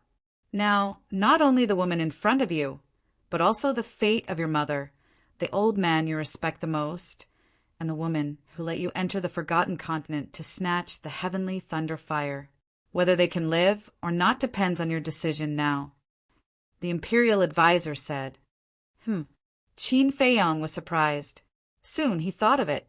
The old man that the imperial advisor was talking about must be Run Wushuang's grandfather, and that woman, without a doubt, was the ugly old woman who fed him the black demon poison time and time again. What did you do to them? Qin Feiyang roared, almost going crazy.